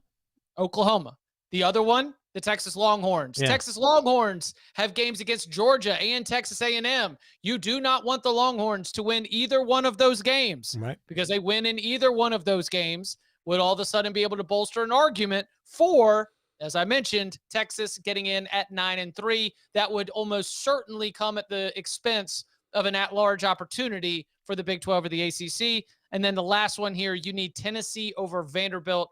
You need Vanderbilt to be on the outside looking in. You don't want Vanderbilt to be 10-2 because that Vanderbilt team at 10-2 would certainly have some good strength of schedule advantages against the likes of other at-large candidates from the Big 12 or the ACC. Final question for you, and then I'm going to ask you about a brand new event. Chip Patterson here, as always, on Wednesdays. Duke wins the ACC championship. Correct. Does that eliminate an at-large team from the ACC? Yes. I agree. Yeah. I agree, 100%. You can't have a 4-loss team in there. Right. I am also not ready to say that. I'm also not ready to say James Madison's getting in ahead of Duke. But I mean, if Duke has no chance. They've already got 4 losses. There's no chance of them getting into the field without winning their next 4. But the conversation is, if Duke is the ACC champion, is the ACC champion left out of the playoff altogether? Oh, could that happen? Yeah. If you're not one of the top 5. Oh, that's right. So if Duke is ranked behind the champion from the American and the Sun Belt, with the Sun Belt potentially being a 12-1 James Madison Dukes team whose only loss was by 14 points on the road early season to Louisville. Right. Could James Madison end up being in there?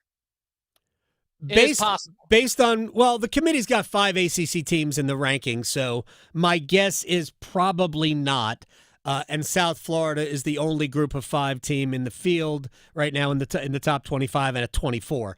So my guess is right now it wouldn't be the case, but a 4-loss Duke team, as good as we might think they are, yeah, I could see it. I could see it because then the committee would just be the ultimate middle finger, which they've already given to the ACC in several years.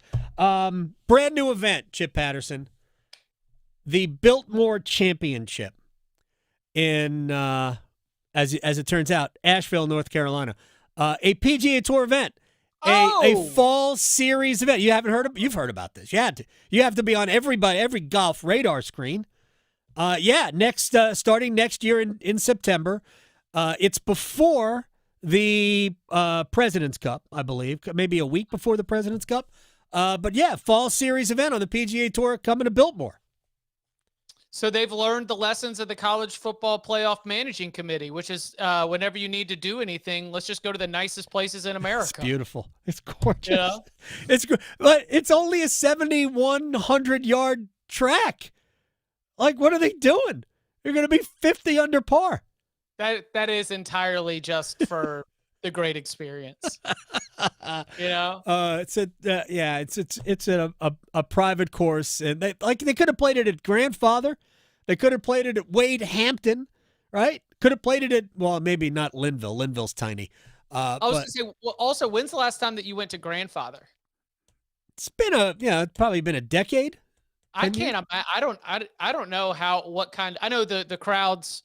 I don't know what the estimated crowds would be, but I don't know what the ingress egress to Grandfather looks like, you know, or how exactly how deep we can go on the fairways on some of those holes. But I love Grandfather Mountain Golf Club.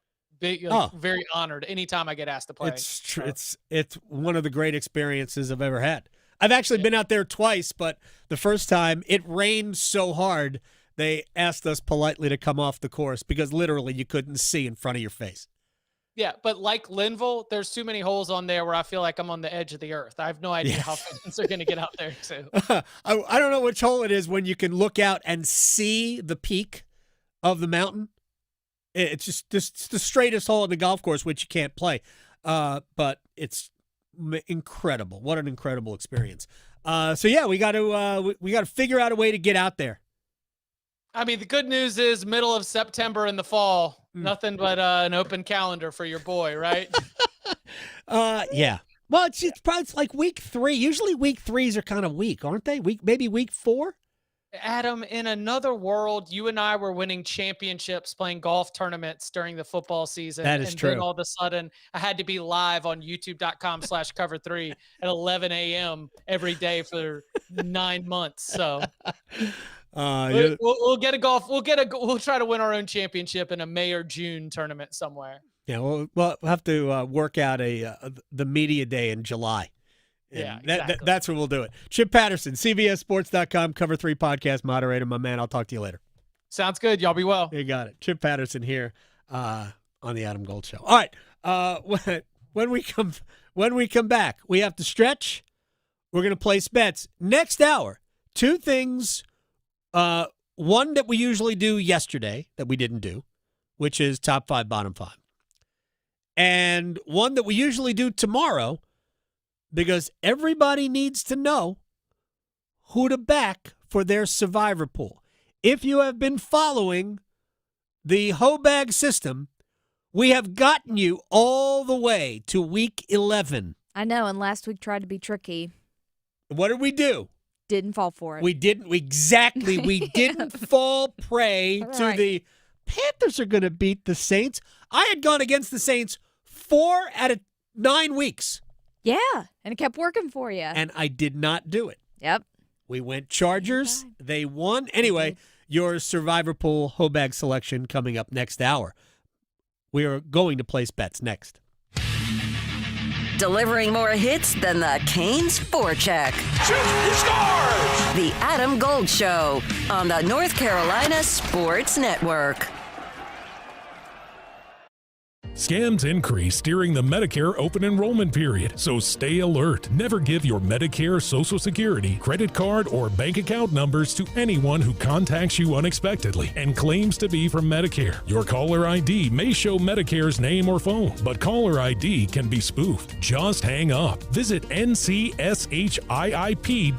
or call toll-free at 855-408-1212. SHIP provides free, unbiased help in all 100 counties. North Carolina ranks second in the nation in potential agricultural land lost by the year 2040. The NC Forever Farms program supports the preservation of family farms through permanent agricultural conservation easements and has received a record number of applications for 3 straight years. Landowners interested in preserving their working farm through the Farmland Preservation Division of the North Carolina Department of Agriculture and Consumer Services can learn more by visiting ncadfp.org.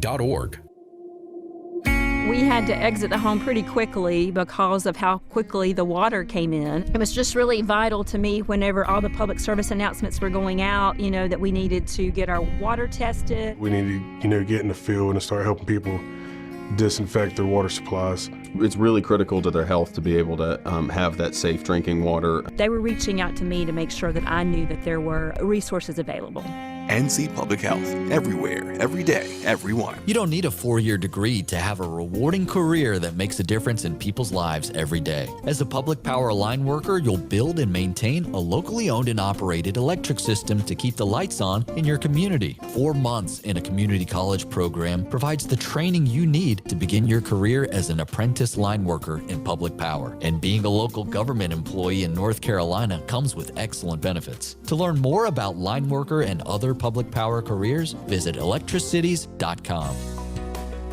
Agriculture drives our local economy. I'm Lee Ivey, Director of the Agricultural Institute at NC State University, and we are looking for our next generation of leaders. If you want to make a difference and help feed the world, join us at the Ag Institute, where we grow successful graduates, productive futures, and rewarding lifestyles. We offer 2-year degrees and hundreds of internships. Learn more online by searching NC State Ag Institute. 2 years, 1 degree, endless possibilities.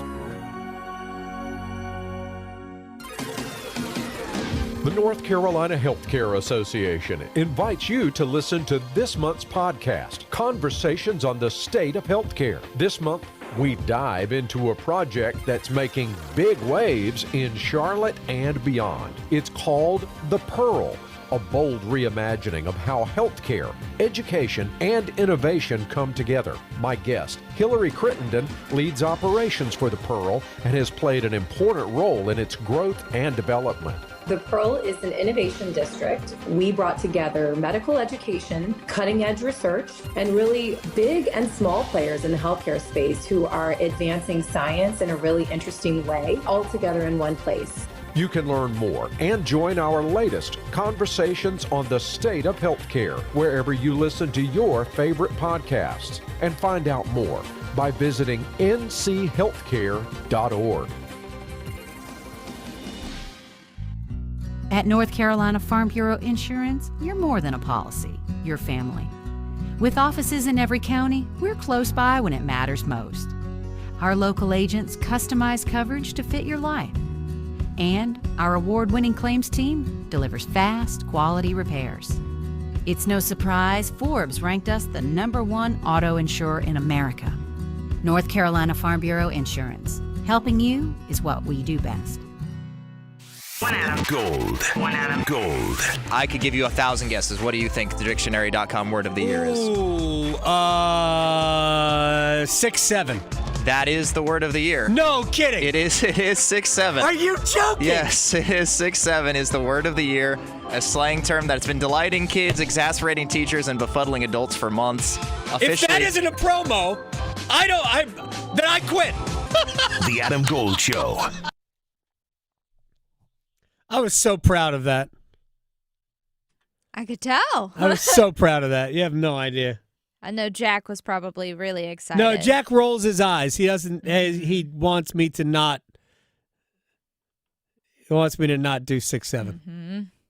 Rusty's not helping, I guess, because poor Jack. He is. He's just over. He's over it. So anyway, he's not over 6'7". He's over me understanding just saying what it, 6'7" is. Because first of all, when the adults start getting the slang, right? Yeah. You've seen the commercial where the dad's in a robe and he's making breakfast and says to his daughters, "I don't like your aura." Yeah. And they're like, "No. Stop. Don't. No. Don't." Like, it's cool when they're dropping slang like to each other, right? But as soon as the parents get involved, no, man, it's over. Exactly. And they're not wrong. Yep. Because now it's over. You want to get rid of slang terms? Let the old folks get them. Exactly. Like our awesome GM said in our meeting, our Monday meeting, he was like, as soon as the adults have it, it's done. It's a wrap. It's a wrap. Finished. Anyway, there we go. All right, let's stretch. Okay, so I didn't get to do the story yesterday, but I teased it, and this is about Jell-O and foods that you might not want to eat typically. What?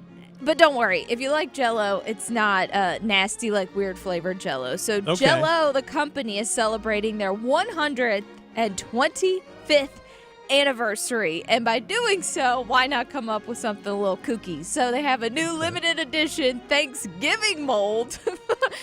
Do you remember the Jell-O molds? Like, do people still do Jell-O molds? I have no, like, I don't know. I think so. Maybe. I mean, you can buy Jell-O in the little cups. Yeah. There's always room for Jell-O. Right? Especially when you put, like, whipped cream in it. Oh, have you ever done that? That's delicious. My mother used to slice fruit, bananas and stuff, and put that in the Jell-O. Exactly. Yeah. So, well, now, if you want to do that, you can try to fool people because these new limited edition molds are not just any kind of Jell-O mold. They are shaped in the form of food that maybe you wouldn't typically want to eat, or they think people don't want to eat, which I actually like. So, these 3 new molds are Brussels sprouts. Was there a clamoring for this? I guess. I don't know. They made a Brussels sprouts mold. I mean, I kind of like Brussels sprouts. I don't think I'd like it in Jell-O form. That's the thing. I learned to love Brussels sprouts later in life. Yeah. Very good. Yes. Oh, very good. But I will say, not all are great. You have to season those bad boys. I like them a little cooked a little so they're soft. I don't. When they're crunchy, I like them kind of al dente. That texture. I recommend this, and they might be an advertiser of the station, but I don't know. Butcher's Market has the seasoned Brussels sprouts. Ooh. Mwah! I haven't had a bad thing from the Butcher's Market, so Agreed. I don't want to blame you. Agreed.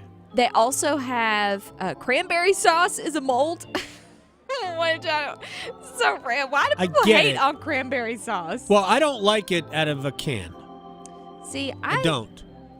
I can take a little bit of all of that. It wasn't My wife static makes amazing focus, cranberry sauce. I've done that one time. It's not even cranberry sauce, just cranberries.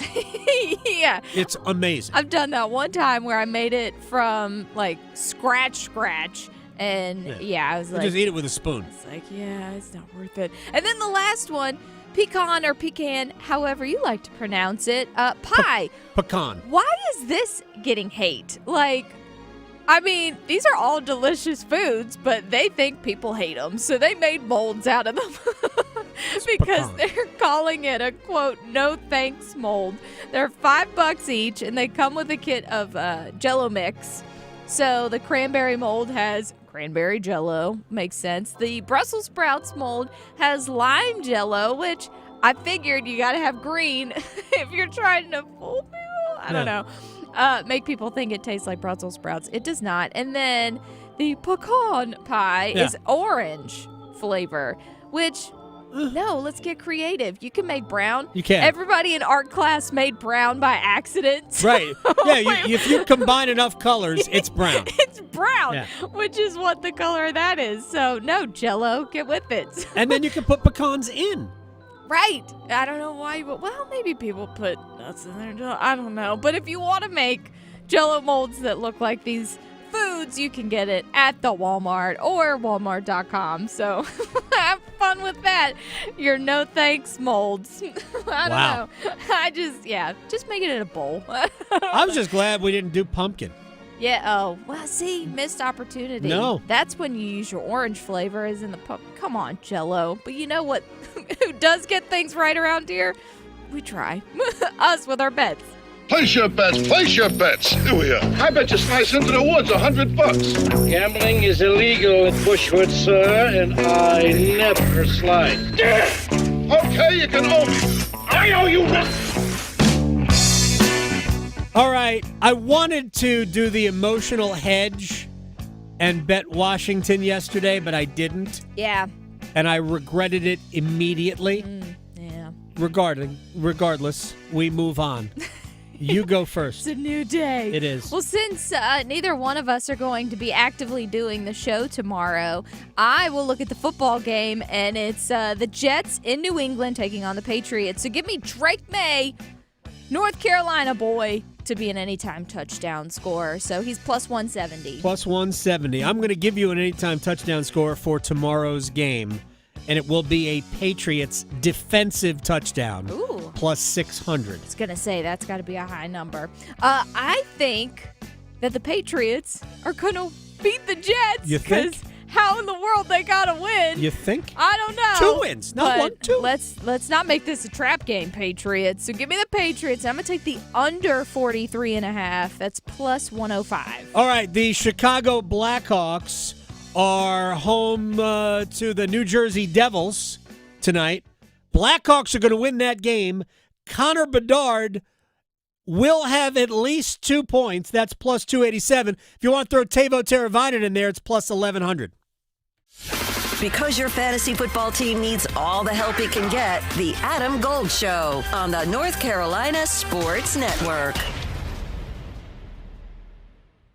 Hey, it's Adam Gold from my friends at FanDuel, America's #1 sportsbook, and they are your #1 sportsbook for same-game parlays. Man, they're your #1 sportsbook for everything. Points, rebounds, three-pointers, assists, whatever you want. FanDuel is the best place to combine your favorite picks into one bet and get an extra payout. And right now, perfect time to join. New customers, $150 in bonus bets can be yours if your first $5 bet wins. So, FanDuel.com/AdamGold.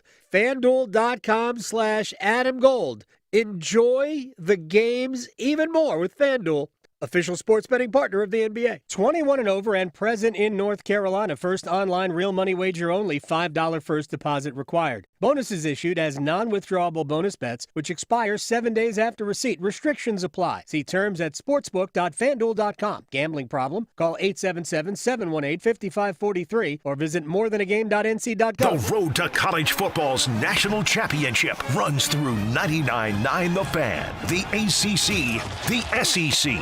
The biggest matchups will be found here. The snap is back. The pressure's on. Mendoza throws back in the end zone. Leaping grab.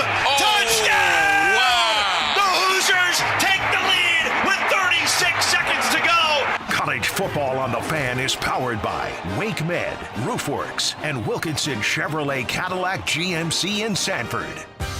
It's Bo time. Fumbling the food on game day? Rookie move. But you know Bo can make your tailgate a winner, breakfast, lunch, or dinner. Because the Carolina Legend has everything you're craving. We're talking crispy, juicy chicken loaded with real Southern flavor, fluffy, scratch-made buttermilk biscuits, and all the fixins to feed your whole crew faster than you can say touchdown. Be the MVP this season and let Bojangles do the cooking. Order your tailgate today. It's Bo time. Planning a tailgate? Then it's Bo time. Bojangles has everything you need for the perfect tailgate, no matter how many fans you're trying to feed. There's the original tailgate, the super tailgate, and for a really big crowd, the jumbo tailgate special. And if you like your chicken off the bone, choose the Supreme's tailgate special that includes 12 perfectly seasoned tenderloin fillets. So grab the tickets, get that Bojangles tailgate special, and go. It's Bo time. Kohl's has 20% off gifts that are so good, your family might think you read their minds. Check off your list now with cozy, thoughtful, and stylish gifts that will make them say, How did you know?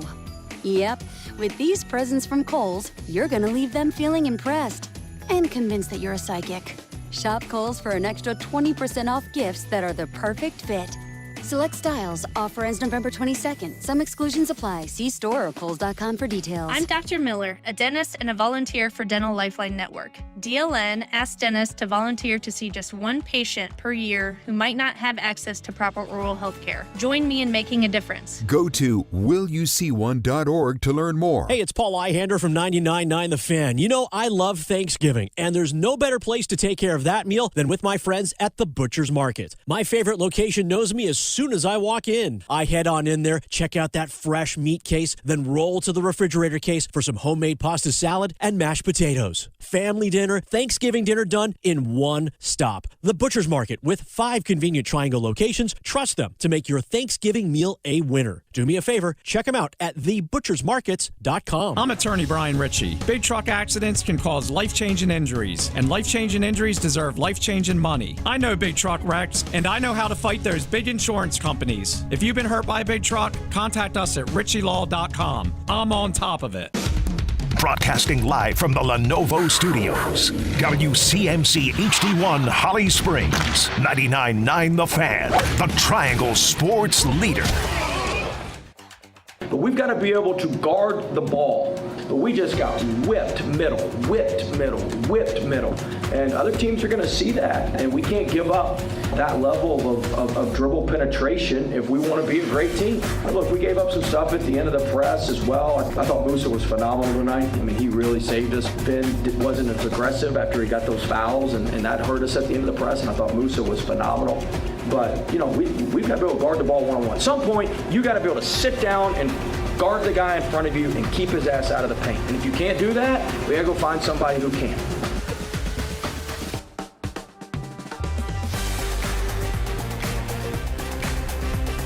It's the Adam Gold Show. I am Adam Gold. Victoria producing the program. Carolina and Duke both played in basketball last night. Both teams won varying degrees of ease. Duke, it's like 70 points. They won at Army. It's close. And they shot it well. They shared the ball. But it was probably a lot more about other things than basketball. But credit to Duke for not playing around, took the game seriously, and absolutely laid the wood to the U.S. Military Academy. Carolina struggled early. Caleb Wilson in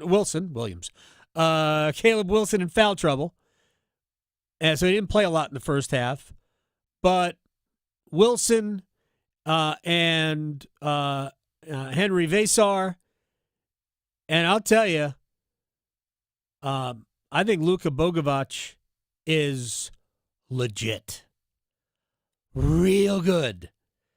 To the point where I think he changes the way I look at North Carolina. He can shoot it. I think he's a pretty good distributor. But he's got, I think, that European view of basketball, which is, if you watch enough NBA ball, you understand. I think he's dynamite. Absolutely dynamite. To this day, my only fear, and I know he's a guard, and maybe he's going to act as Carolina's point guard, even though Kyan Evans is really handling the ball for the most part. I think they're going to end up running their offense through Bogovac, but man, that's my only worry about Carolina. Are they good enough in the backcourt? Duke looked the part. It was like another day. Another guy steps forward. Dame Sarr was awesome, and they shot it really well early, and that game was never a contest. Both boozers are just dynamite. Absolutely dynamite. All right, we'll, as we get, maybe on Friday, we'll get more into hoops. Again, State plays UNC Greensboro tonight. They are a now 30.5-point favorite. There is no money line even available for this game. 30.5-point favorite. Yikes. Against UNCG. All right, let's do the wall of sound. The wall of sound is a function of this studio. There's no doubt about it. And your survivor pool pick will be in the next segment. So if you are waiting, like eagerly waiting for who the survivor pool pick will be, very exciting, what HOBAG will tell us, then that comes your way next segment. All right, to the wall of sound. And we begin last night at Lenovo Center. So we will talk about the issue, right? The fight that happened as a result of Nick Dowd skating into Frederick Anderson. But first, to the game proper. And Rod Brindamore was not crazy about the sloppiness. A lot of mistakes, for sure. And you have to understand, coming in, we knew that what kind of game it was going to be, and we didn't play it like that. It was like, we talked about it, but it was like, yeah, okay. And then just what you said, you can't beat yourself, and especially against a good team. I give them credit because their game was on, and they did what they had to do, especially at the start of the game. You could tell their mindset was, and we were just not sharp. Yeah, I mean, Carolina, their mistakes led to the 3 Washington goals. Now, that doesn't mean they're unforced.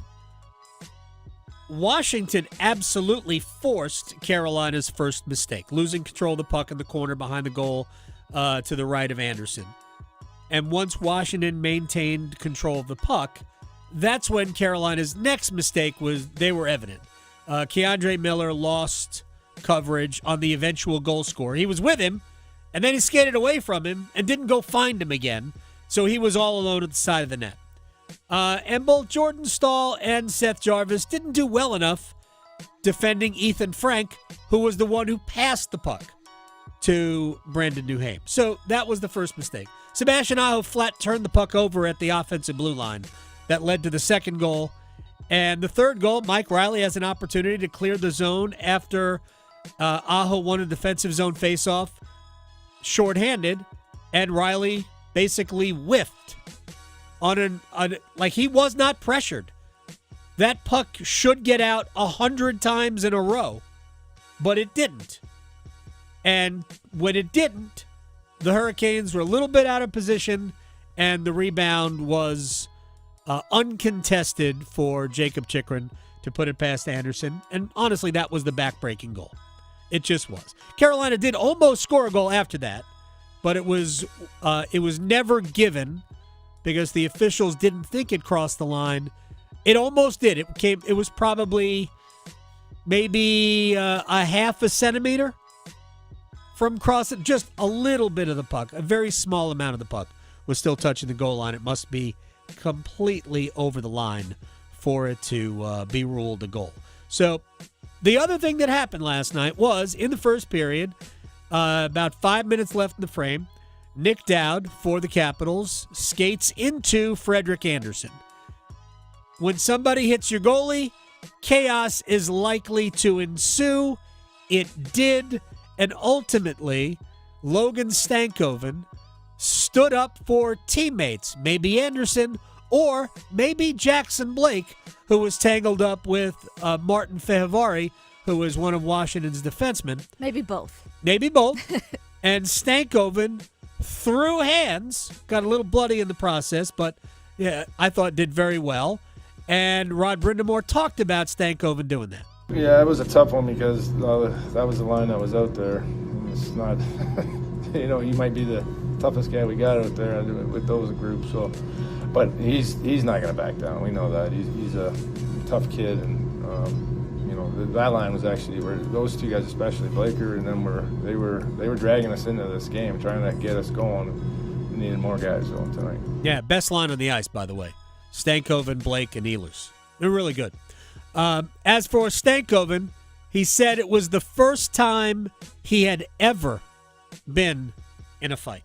I don't know. I think things change over time, and I think people change. And I think when you see a teammate down like that, and they try and push us around, and I'm not going to stand for that. So just tried to jump in there, and next, gloves are off, and I thought it was a great fight. So. He said he enjoyed it. What a nut. Look at him grow. What a nut. I love it. I What a love the nut. spunk. Yeah, he's Stanky. look, he's dynamite. Yeah, he's fun. Yeah, and he's a dynamite player. He's so. such a Carolina Hurricanes guy, too. Like, I want him to be here for a very, very, very long time. Well, the contract says 9 years. Yes, and right? I hope he stays all night. The extension is 8, but he still has this year left, just like Jackson Blake. The extension says 8, but he has this year left. Mm-hmm.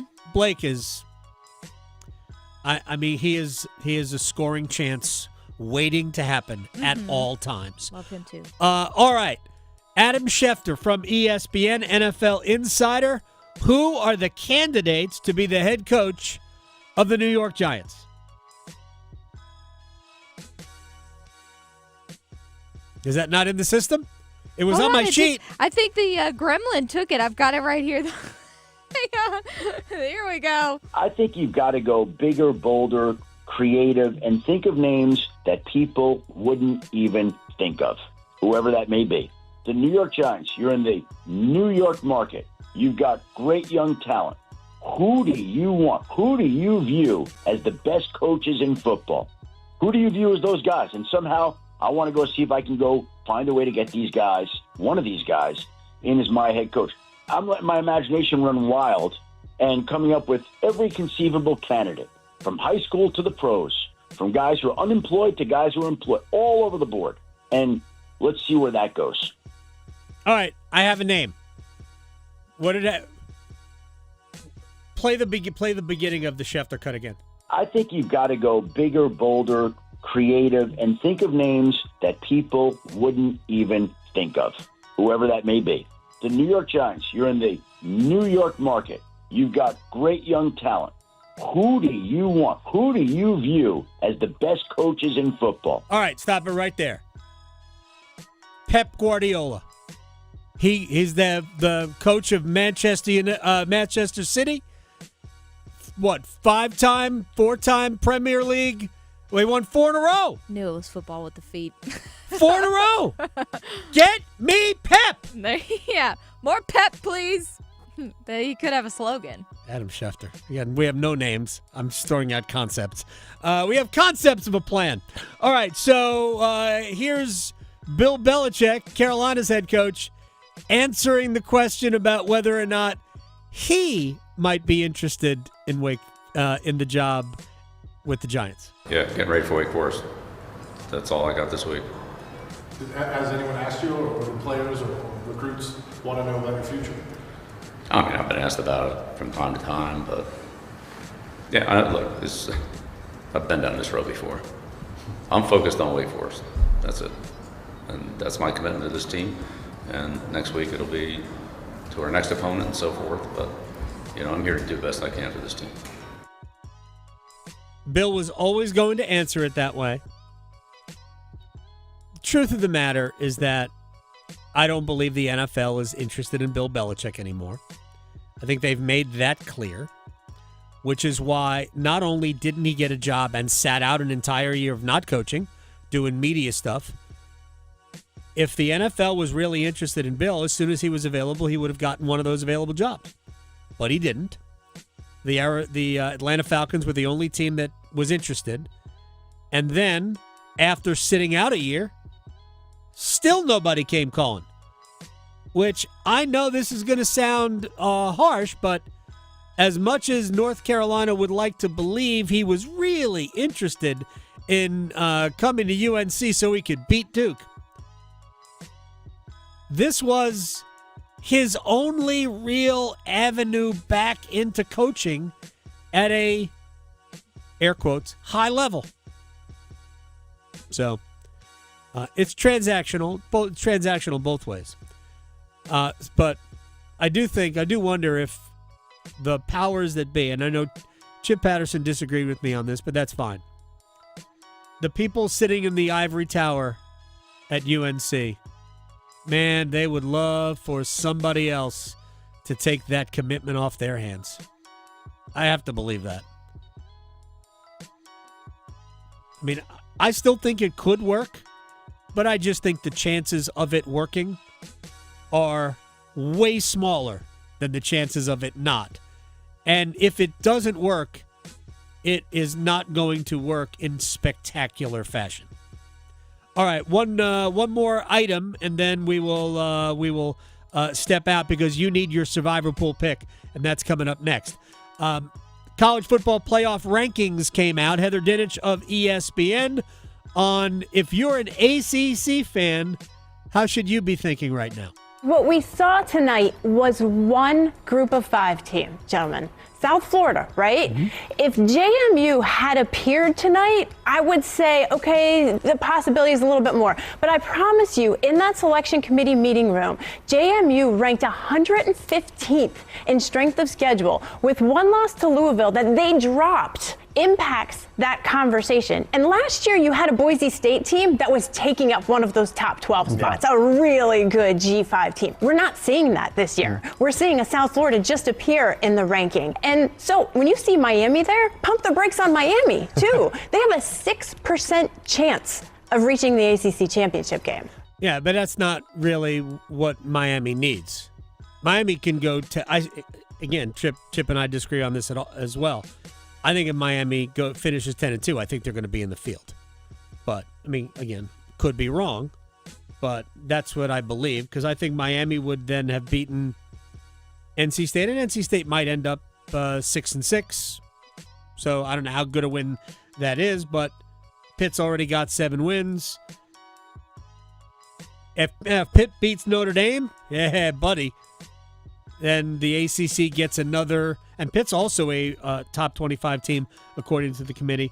But Notre Dame's got 3 games left, all against the ACC. Miami has 3 games left, also, I think, all against the ACC. All right, let's step aside. When we come back, it's time to unveil this week's Survivor Pool selection. And do we have to break a rule this week? We might. Next. Still arguing whether hockey or golf has the tougher dress code? The Adam Gold Show on the North Carolina Sports Network. Listen every afternoon for The Drive with Tim Donnelly. By this point in the season, the Panthers have proven Plan A works. It's D&D, it's Dowdle, and defense. The next question is, do they have a Plan B? On a day when Rico Dowdle isn't picking up 6 yards a carry, can they still win? And that question falls on the footsteps of Bryce Young. He may have to throw them into a game. Can he? The Drive with Tim Donnelly, 3 to 6 on 99.9 The Fan. Hey, what do you say? John Forsland here from my friends at Buffalo Brothers. During hockey season, I'm bouncing from coast to coast like a puck on ice. But when I'm back in town, I always head to Buffalo Brothers for the best wings on the planet. And check this out. Now they have a new flavor, Chili Lime. You can't beat the great specials at all 5 Triangle locations, like half-price pizzas, Monday through Friday, 4:30 to 6. You can dine in or carry out. BuffBrothers.com. Aw, man, now I want wings. Holiday scratch-offs for the gifted. Let them dream just for a bit. Ski trip, cruise ship, sports car, pristine yard, courtside seats, fancy meats. Holiday scratch-offs can't be beat. Give the gift of what if from the North Carolina Education Lottery. Must be 18 to play. Approximate overall odds of winning range from 1 in 3.19 to 9.95. Problem gambling helpline 877-718-5543. When you're hiring, have you ever felt like you're missing out on meeting truly great candidates for your roles? It seems impossible to find them, but they have to be out there somewhere, right?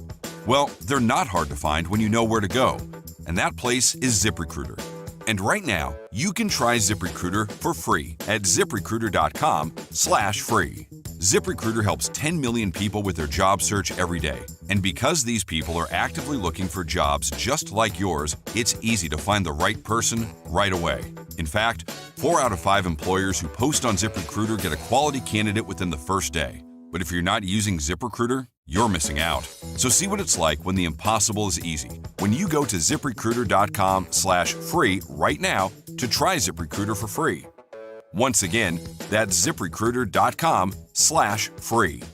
ZipRecruiter.com/free. Never miss out on great candidates with ZipRecruiter. What if you could pull up to $500,000 in cash out of your home and drop your mortgage rate down to 4.99% APR? Hey, it's Dennis Cox. Right now at Loan Pronto, they've got the lowest rates in 3 years. With Loan Pronto's Rapid Equity Loan, you can get your cash in as little as 3 days. Pay off all those high-interest credit cards and even skip your next 2 house payments. One client just got $300,000 approved in under 24 hours, paid off their debt, paid off 2 car loans, and saved $2,100 a month. One call, life changed. There's no wait, no hard credit pull up front. You probably won't need an appraisal.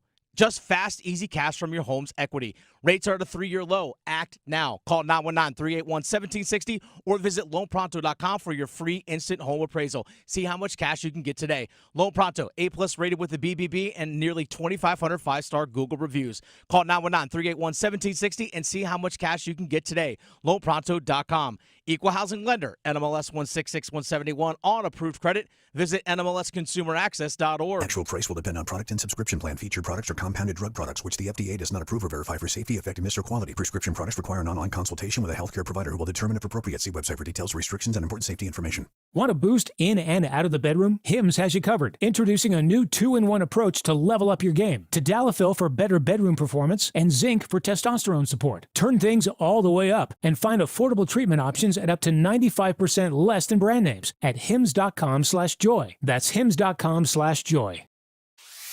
Gold. I could give you 1,000 guesses. What do you think the dictionary.com word of the year is? 6-7. That is the word of the year. No kidding. It is 6-7. Are you joking? Yes, it is 6-7 is the word of the year. A slang term that's been delighting kids, exasperating teachers, and befuddling adults for months. If that isn't a promo, then I quit. The Adam Gold Show.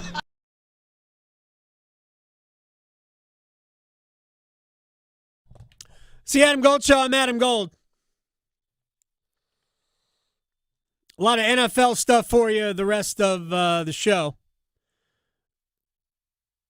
We'll revisit some of our conversation with Scott Fowler earlier coming up in a little bit. We have the best and worst of the NFL, top 5, bottom 5. Little twist this week. And right now, it is time for your Survivor Pool selection of the week. Let's roll. First of all, we have been following along with Circus Sports in Vegas. And they started the season at $1,000 per entry. And you could have entered as many as 10 different, Yeah, I mean, I could drop that kind of cash. It's fine. It's no big deal. But there's $18.7 million to the winner. Wow. Can we be friends with them? Yep. $18.7 million to the winner. $1,000 entry. Their catch is that they treat the Thanksgiving Black Friday games as a separate week. There are 4 games. And they treat the Christmas Day games, which I believe there are 3, as a separate week. Folks, we ain't ever getting there. We are down to 1,000 entries. 1,000 entries. And I wonder how many people have a system. Because I've got a system. And we have gotten all the way to week 11 using the HOBAG system. Here's how it works. H, home teams only. This, to me, is like there can't be any absolute, never break the rule, but this is the most unbreakable rule. It is sort of the unbreakable vow. Home teams only. It would have to be extraordinary for me to take a team on the road. Out of division games. What did we just see? What did we just watch? Right? Yeah. See? Don't do that. Don't do Panthers Saints, right? Let the betting lines guide you. Usually, Vegas has a pretty good idea of who you should pick to win. Remember, we're not covering. We're just picking you to win. So use the money line. Don't save teams. I promise you, if you save a team, you will never use that team. Avoid saving teams. And number 5 is good teams only, right? It's part of the reason I stayed away. There was 2 reasons I stayed away from the Panthers. They're really not that good a team. They're not even very good. They're not even almost good. They're not good. Don't drink the Kool-Aid. So, home teams only. H, out of division games. O, betting lines will guide you. B, avoid saving teams. A, good teams only. G, HOBAG. Week 1, Denver over Tennessee. Week 2, Arizona over Carolina. Week 3, Seattle beat New Orleans. Buffalo beat New Orleans in Week 4.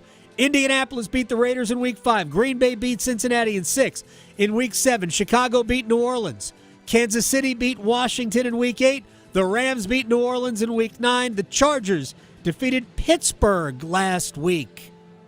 That was daring. It wasn't a very high spread. I think it went off at 2.5 or 3.5. But I had supreme confidence that the Chargers would win that game. All right, now if you look at the week, this week stinks. So, I'll run down the games real quick. We'll go as fast as possible. Tomorrow night, Jets are in New England. 13.5-point favorite are the Patriots, but division game. Washington is in Miami. Miami's a 2.5-point favorite. Why on earth would you take that team? I know they've won 3 games now, but they're awful. Panthers are in Atlanta. Atlanta's a slight favorite. They're untrustworthy, and it's a division game. Buccaneers at the Bills. Bills are 5.5-point favorites. Had I not taken Buffalo, this is where HOBAG would lead me. But I've already used the Bills. So that game is ineligible. Which with that game, both those teams coming off a loss, who knows? I like Buffalo in the game. It's going to be a good one. I like Buffalo. It's going to be a great game. Absolutely love the game. Texans are in Tennessee, in Nashville, take on the Titans. Wouldn't touch that game with your eyes. No, gross. The Texans could lose to anybody. They don't score. And although they did come back to beat Jacksonville last week, the Titans are horrible, but, not taking a team on the road. Bears are in Minnesota. Vikings 3.5-point favorite. I don't know how good Minnesota is. Chicago, I don't know. But it's a division game. I'm staying away from it. Packers against the Giants. At the Giants. The Packers are more than a touchdown favorite. I ain't taking them. Who trusts the Packers? Gosh, forget it. Plus, they're on the road. Bengals Steelers in Pittsburgh. Pittsburgh's a big favorite, but you trust that team? I don't. I don't trust that team. They already lost to the Bengals once. Jaguars home to the Chargers. Wait, Chargers are the better team, man. They're favored on the road. Ain't touching it. Seahawks and Rams. What a game. Anything could happen there. Love the game, but I wouldn't touch it for a survivor pool pick. 49ers Cardinals. I don't trust the Cardinals. They're at home. San Francisco's on the road as a slight favorite. Don't want it. Ravens Browns. Funny. Was a division game. Chiefs Broncos. Also a division game, but a great game. Lions Eagles. You trust Philadelphia? Nope. I don't trust Philadelphia. Not at all. Right? They just won. Who did they just beat? 10-7. They just beat the Packers on the road. That's a good win. But, yeah, I don't trust the Eagles. Cowboys, Raiders. Dallas is favored in Vegas, but I wouldn't touch that game. I said there comes a time you might have to break a rule. And we are going to break a rule this week. Uh-oh. This is the week that you have to consider breaking a rule. And I think in the H, the ho. Yes. I mean, yeah, we got to go with the H, right? Mm-hmm. Home teams only. So we're taking a team at home. I think betting lines is more important this week than out of division game. So the pick is tomorrow night, the Patriots to beat the Jets in those snazzy new uniforms. Yeah. I like the Patriots. That is the pick. Mm-hmm. That is the pick. And the fact that I actually was surprised that I had not used the Patriots at this point. So New England is the pick. I actually thought about using them in week 1, and Will Brinson talked me out of it because they played the Raiders in week 1, and they lost that game. How did they lose to the Raiders? How is that even possible? Anyway, The HOBAG selection. The Patriots to beat the Jets this week. 13.5-point favorites. I just think that'll happen. Yeah, I like it. All right. The best and the worst in the NFL when we come back with a little bit of a twist. Stay tuned. His Zamboni is bigger than yours. The Adam Gold Show on the North Carolina Sports Network. Hey, it's Adam Gold from my friends at FanDuel, America's #1 sports book. And you know what's really fun? Same-game parlays, especially if you hit them, they pay out. Points, rebounds, threes, assists, whatever you want to do. Man, the NBA is a box score league. And get in on the action. And right now, new customers can get $150 in bonus bets if your first $5 bet wins. So pick something easy and win. And then win again, and then win again with FanDuel's money. It's always better to bet with somebody else's money. FanDuel.com/AGS, FanDuel.com/AGS, official sports betting partner of the NBA. 21 and over and present in North Carolina. First online real money wager only. $5 first deposit required. Bonuses issued as non-withdrawable bonus bets, which expire 7 days after receipt. Restrictions apply. See terms at sportsbook.fanduel.com. Gambling problem? Call 877-718-5543 or visit morethanagame.nc.gov. North Carolina ranks second in the nation in potential agricultural land lost by the year 2040. The NC Forever Farms program supports the preservation of family farms through permanent agricultural conservation easements and has received a record number of applications for 3 straight years. Landowners interested in preserving their working farm through the Farmland Preservation Division of the North Carolina Department of Agriculture and Consumer Services can learn more by visiting ncadfp.org.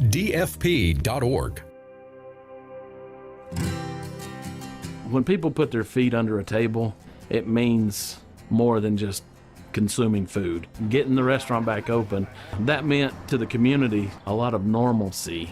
The public health department checked the wells so that we knew where we could get water that was able to be used. And it was neighbor helping neighbor, and I'm so proud to work in this little small county.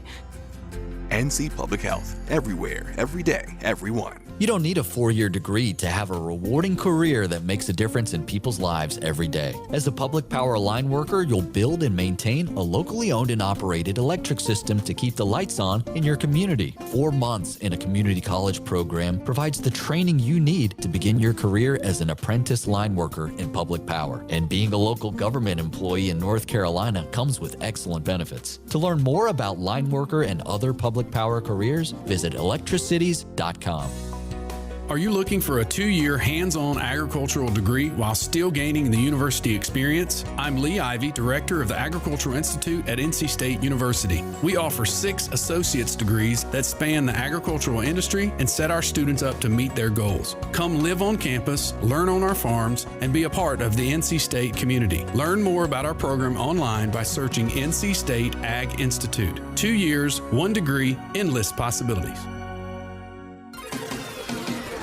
The North Carolina Healthcare Association invites you to listen to this month's podcast, Conversations on the State of Healthcare. This month, we dive into a project that's making big waves in Charlotte and beyond. It's called The Pearl, a bold reimagining of how healthcare, education, and innovation come together. My guest, Hillary Crittenden, leads operations for The Pearl and has played an important role in its growth and development.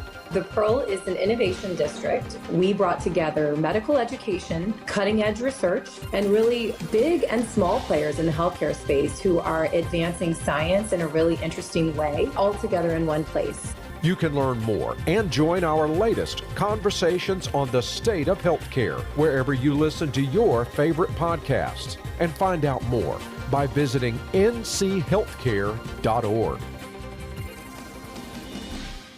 This is Adam Gold. So Mike Vrabel, the coach of the New England Patriots, they asked him about birthday cake, and he said there was only one cake qualified for his birthday cake. Oh. Yes. Okay. You want to guess what that is? Is it vanilla? No. Oh. Carrot. I love him even more. The Adam Gold Show.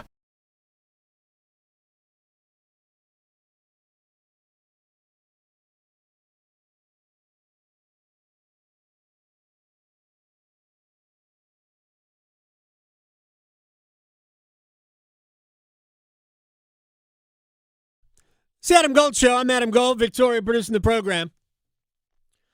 We'll revisit part of our conversation with Scott Fowler from the Charlotte Observer on the Panthers coming up in just a little bit. And also maybe a little bit with Chip Patterson about Bill Belichick and not the potential that he's going to take the Giants job, because I don't think it's going to be offered, but that's really not my angle on this part of the conversation. But what we need to do is something we normally do on Tuesdays, but we actually ended up being fairly busy yesterday and didn't get a chance to get to it.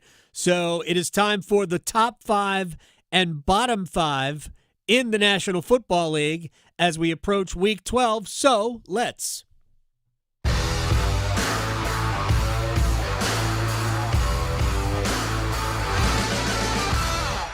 Victoria? Yes. Best or worst?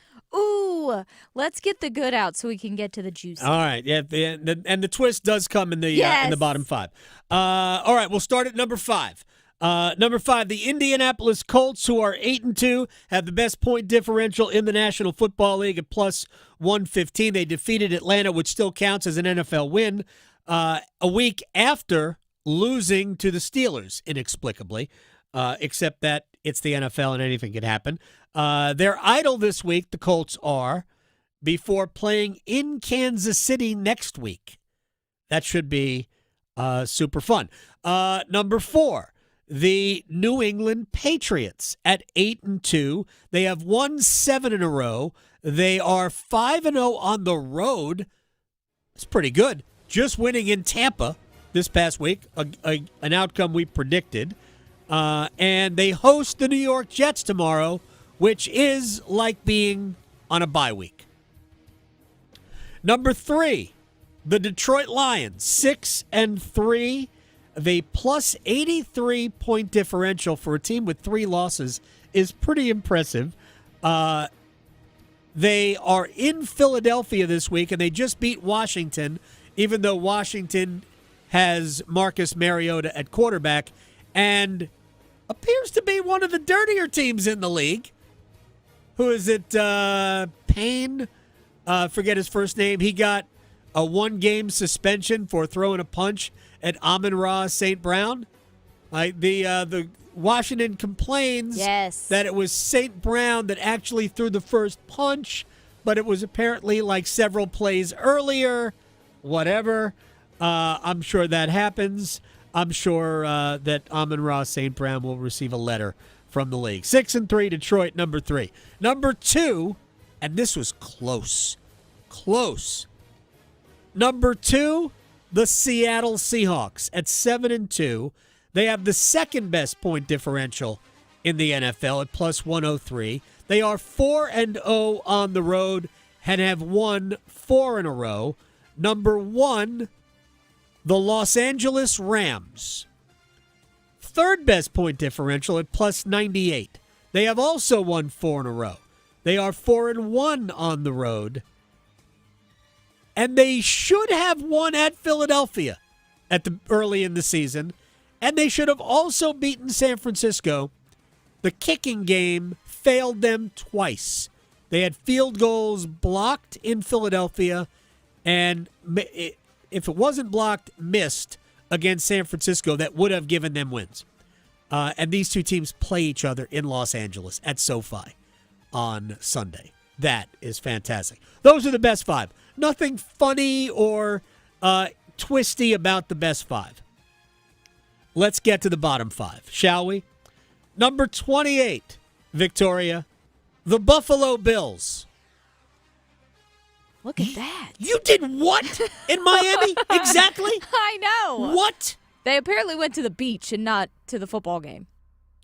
This is like, if you're a Buffalo Bills fan, let's think about it in this term.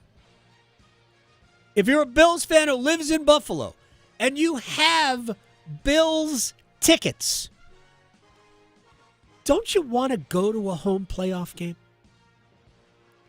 I mean, don't you want that? That's like the carrot.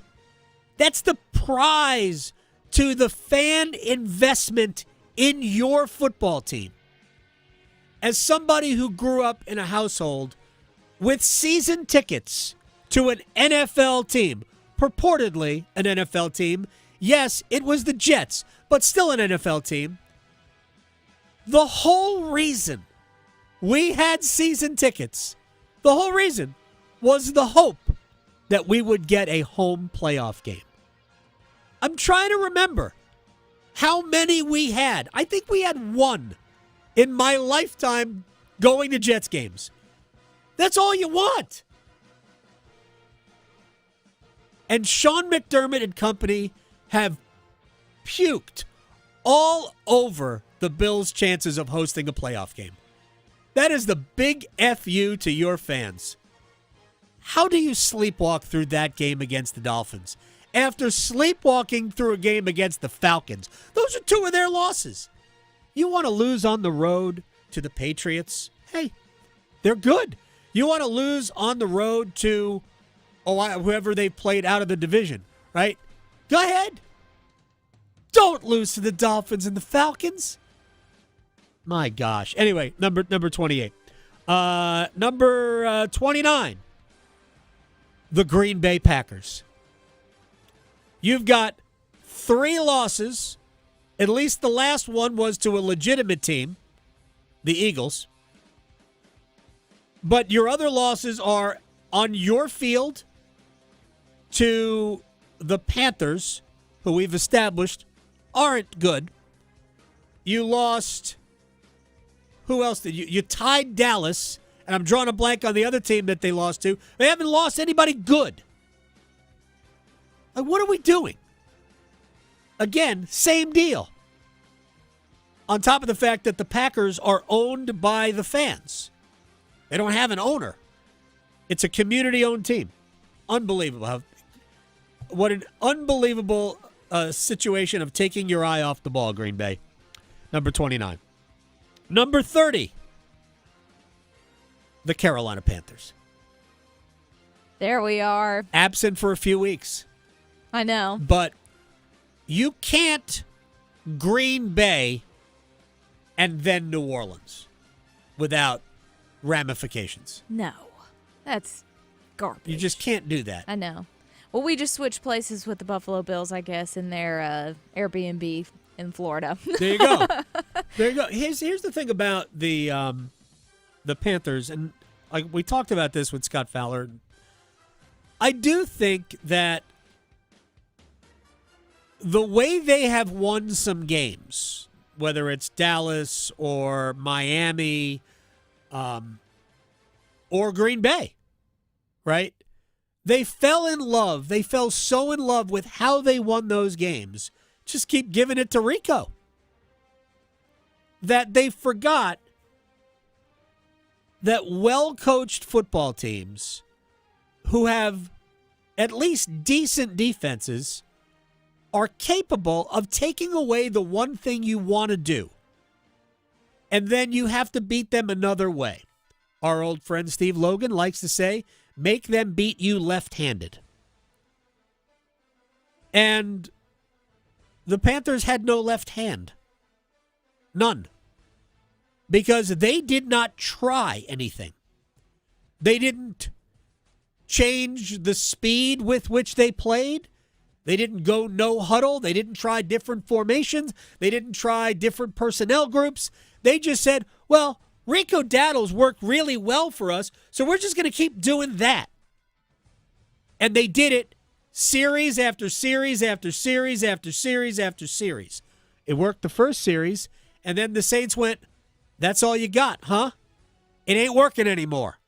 How many more points did the Panthers score? 0? Right? 17-7 was the final? Yes. Mm-hmm. After taking a 7-0 lead? Exactly. Packed it up and left. Exactly. Like the fans did. And look, I know Bryce Young isn't everybody's cup of tea, and I'm not telling you that he is the quarterback of the future. That jury still remains out, believe it or not. But this game, this loss to the Saints was an indictment on the head coach. It doesn't mean that the quarterback is good, but it was an indictment on the head coach because they had no plan B. None. So that is, we're so good at this. Yeah. We don't have to do anything else. It was so obvious they had no plan B. And so now next week, the opponents are going to know, and they're going to be like, well, they don't know what they're doing if this doesn't work for them. When we talked to Scott, he fully expects them to throw the ball in Atlanta. And they can beat Atlanta. They can throw the ball. Yeah, we've done it before. Let's see them get out. And it would be a good learning experience, too, if they simply said, you know what, Bryce Young, number 1 overall pick 3 years ago, go win us a damn football game. That would be an acceptable way to approach this game. Please and thank you. Bryce, number 9, go do it. Throw to 4, throw to 17, throw to 18, throw to 0, throw to 5 out of the backfield. Do it. Go win us a football game. And that would be fine. And this way, if he can't, then a little bit more information going forward. But the approach to the game against the Saints was an utter embarrassment. All right. Number 31. The entire NFC East. And that includes the Philadelphia Eagles. Not that the Philadelphia Eagles are bad. They're not. Right. Their offense is a holy mess right now. Nick Sirianni with that play calling at the end, especially. What are we doing? You know how to burn a clock, right? I was watching hockey or something. What was I doing? Decisions. When was this? This game was it Sunday night? It was the Packers game, and they easily that was Sunday night, right? Yeah. No. The Sunday night was Chargers Steelers. I don't know why I didn't see the. I was at the Jack soccer match Monday. Yeah. They should have burned the clock down. We didn't get home till like almost 11. It's ridiculous. It was late. The game was in, and we had 16 overtimes. Yes. And then penalties. That's not The game fun. was in Fayetteville. So, we live in Canada. It took forever. So I didn't watch any of the game. I just know the final score. But here's the thing. Did you see that A.J. Brown was, on a Twitch stream playing video games? What? And he was telling whoever was on the Twitch stream, hey, if you have me on your fantasy league, drop me? What? A.J. Brown, what are you doing? This team is they're a disaster. Wow. Like an interpersonal disaster. Anyway, wow. Maybe he was kidding. I don't know. The person who released the video clearly thinks that A.J. Brown was kidding. Is it there were also a lot of unsavory things said on that video. Is it a requirement that if your last name is Brown and you're a wide receiver that you're like a clown? Look, he wants the ball. Yeah. Right, yes. Antonio Brown, Right. who, by the way, pled not guilty, I believe, to a murder charge. Yeah. Oof. I'm not sure you had that on your bingo card today. Yeah. So A.J. Brown wants the ball. The one game where they decided to air it out, the offense showed up again. There is an argument to be made that A.J. Brown is not wrong, that Philadelphia should throw the ball more. We said it at the Super Bowl, for all of the Saquon Barkley, the way the Eagles were going to beat the Chiefs was by working it backwards, throwing to set up Saquon. They threw the ball really well in the Super Bowl. They really did. I thought it would be more Devontae Smith than it was A.J. Brown, but it was really a combination of both, but A.J. was great. Anyway, I get what A.J. Brown is saying, but at this point, you're just making it worse for the team as a whole. So with that said about Philadelphia, the other 3 teams have 8 combined wins. They have lost combined 11 in a row. They are minus 127 point differential. They have 2 injured quarterbacks, each injured essentially by the head coach. One, it cost their job. The other, I don't think Dan Quinn's going to got, but yeah, it's dicey. Yeah, I think he's going to be fine this year. Man, and after last year, everybody was so excited about the Washington era after last year. Right. It's no good. Mm-mm. The entire division is crap. Yeah. Did you see some of Quinn's face, too, during the last game? His faces. I just want memes of his face. They're playing in Madrid. Oh, this that's week. right. 9:30 start. Yeah, Miami and Washington playing in Madrid, a rematch of 2 Super Bowls. Not one, Right. 2. Super Bowl 7, the year Miami went undefeated. They won, I believe, that game 14-7. And then the year where Washington beat them in the first work stoppage year. I think it was 82. Oh. And John Riggins ran over whoever it was for Miami, had a big Super Bowl. But this is a rematch of 2 Super Bowls. Of course, none of the players played in either of those Super Bowl games. And number 1, or number 32, Yeah. the Cleveland Browns. Oh, yes. And just for obvious reasons. Yeah. So, Larry Stefanski, the head coach, won't even refer to Shedeur Sanders by his name. He won't. Wow. It's weird. Yeah. It's like he's all in on Dylan Gabriel, and I'm not suggesting that you should play Sanders. There are a lot of people who say that. I don't care. You do what you want. I'm not sure either quarterback is all that good. Feel free. I heard this morning, listening to ESPN radio, where the owner said, well, we need to know what both quarterbacks are at some point this year. This is the owner that, based on somebody who was living on the street, drafted Johnny Manziel. Mm-hmm. Mm-hmm. I think that's all you need to know about Jimmy Haslam. Exactly. All right, we have time. Let's do a quick rewind. Those are your top 5, bottom 5. Johnny Manziel was actually on this show called Special Forces, by the way. Fun little fact. What is that show? I love it. It's where they have like Navy SEALs, former military guys with like weak celebrities and make them do all these different tough tasks. And then they cry. So he was doing tough tasks. Yes, okay. but he didn't make it very long. No, he didn't. Shocker. It's too bad. I know. That's too bad. Yeah, he tapped out real fast. Yeah. Interesting kind of upbringing and experience, athletic experience for Johnny Manziel. I will say this. As a college player, yeah, you had to watch him. Yeah. Had to watch him. him. Yeah. Duke got Manziel'd in the Peach Bowl that year. Duke should have won that game, but Johnny Manziel would have none of it. Yeah. All right, talk to Chip Patterson, Cover 3 Podcast, CBSSports.com. And my theory is that if I'm North Carolina, I am hoping that Bill takes an NFL job. The Giants' job he was asked about that. Again, I don't think that Bill's really a candidate for any of these jobs. They don't seem to be interested in Bill. But I think that maybe this would be the easy way out. It would get them off the hook. And I asked Chip if he thought maybe those people at UNC were secretly hoping for that. No, I don't think so. You don't think so? You don't think they'd like to be free of the hard decision that they won't make anyway of saying that this is probably not going to work long term? I just don't think that's top of mind right now. I understand the premise, especially the Giants' job is open. Yeah. The Bill Belichick connection to it.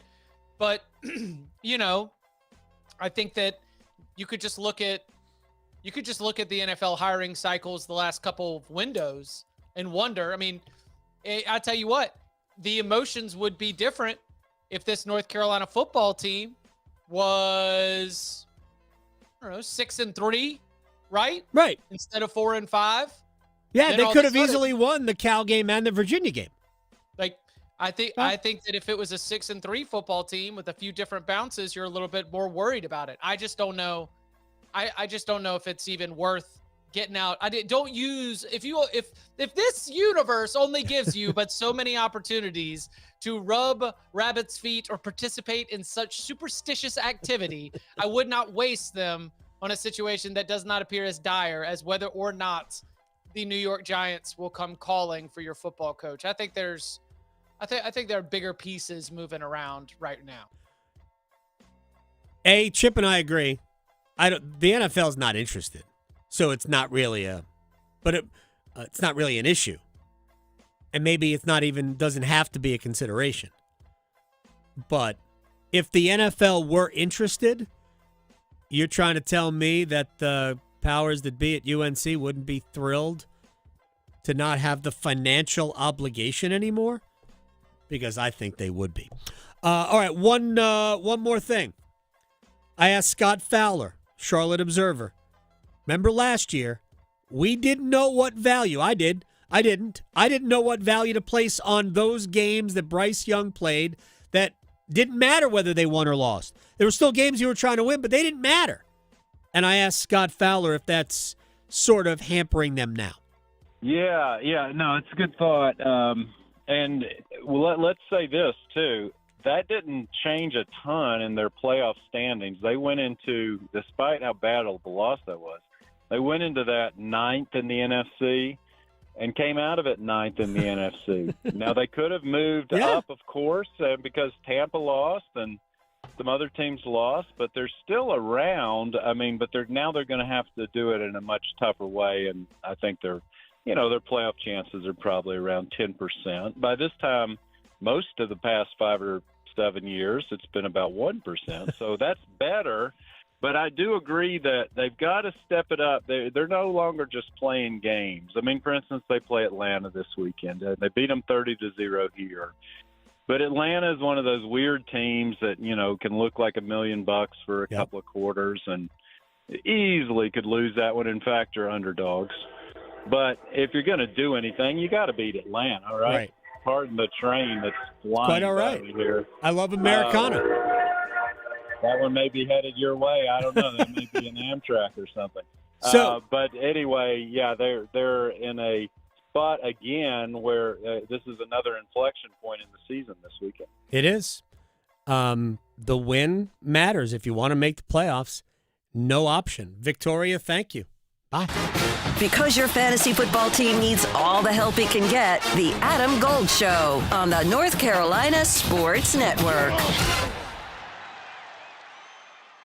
Adam. I'm Adam Gold, and I'm there. Tim. I'm Tim Donnelly, and I'm there. Dennis. I'm Dennis Cox, and I'm there. Victoria. I'm Victoria Bodenecker, and I'm there. Paul. I'm Paul Eihander, and I'm there too. You'll find them all here on the brand new 99.9 The Fan app. To work, to school, the beach, the mountains, the arena, take The Fan with you wherever you go. Available for Apple iPhone and Android phones. Download the 99.9 The Fan app today. Powered by Aspire Money Management. Get ready, Durham. The CIAA Football Championship is coming to Durham County Memorial Stadium Saturday, November 15th. Don't miss your chance to experience the culture and tradition of HBCU football as the two top teams in the conference battle it out for the title of CIAA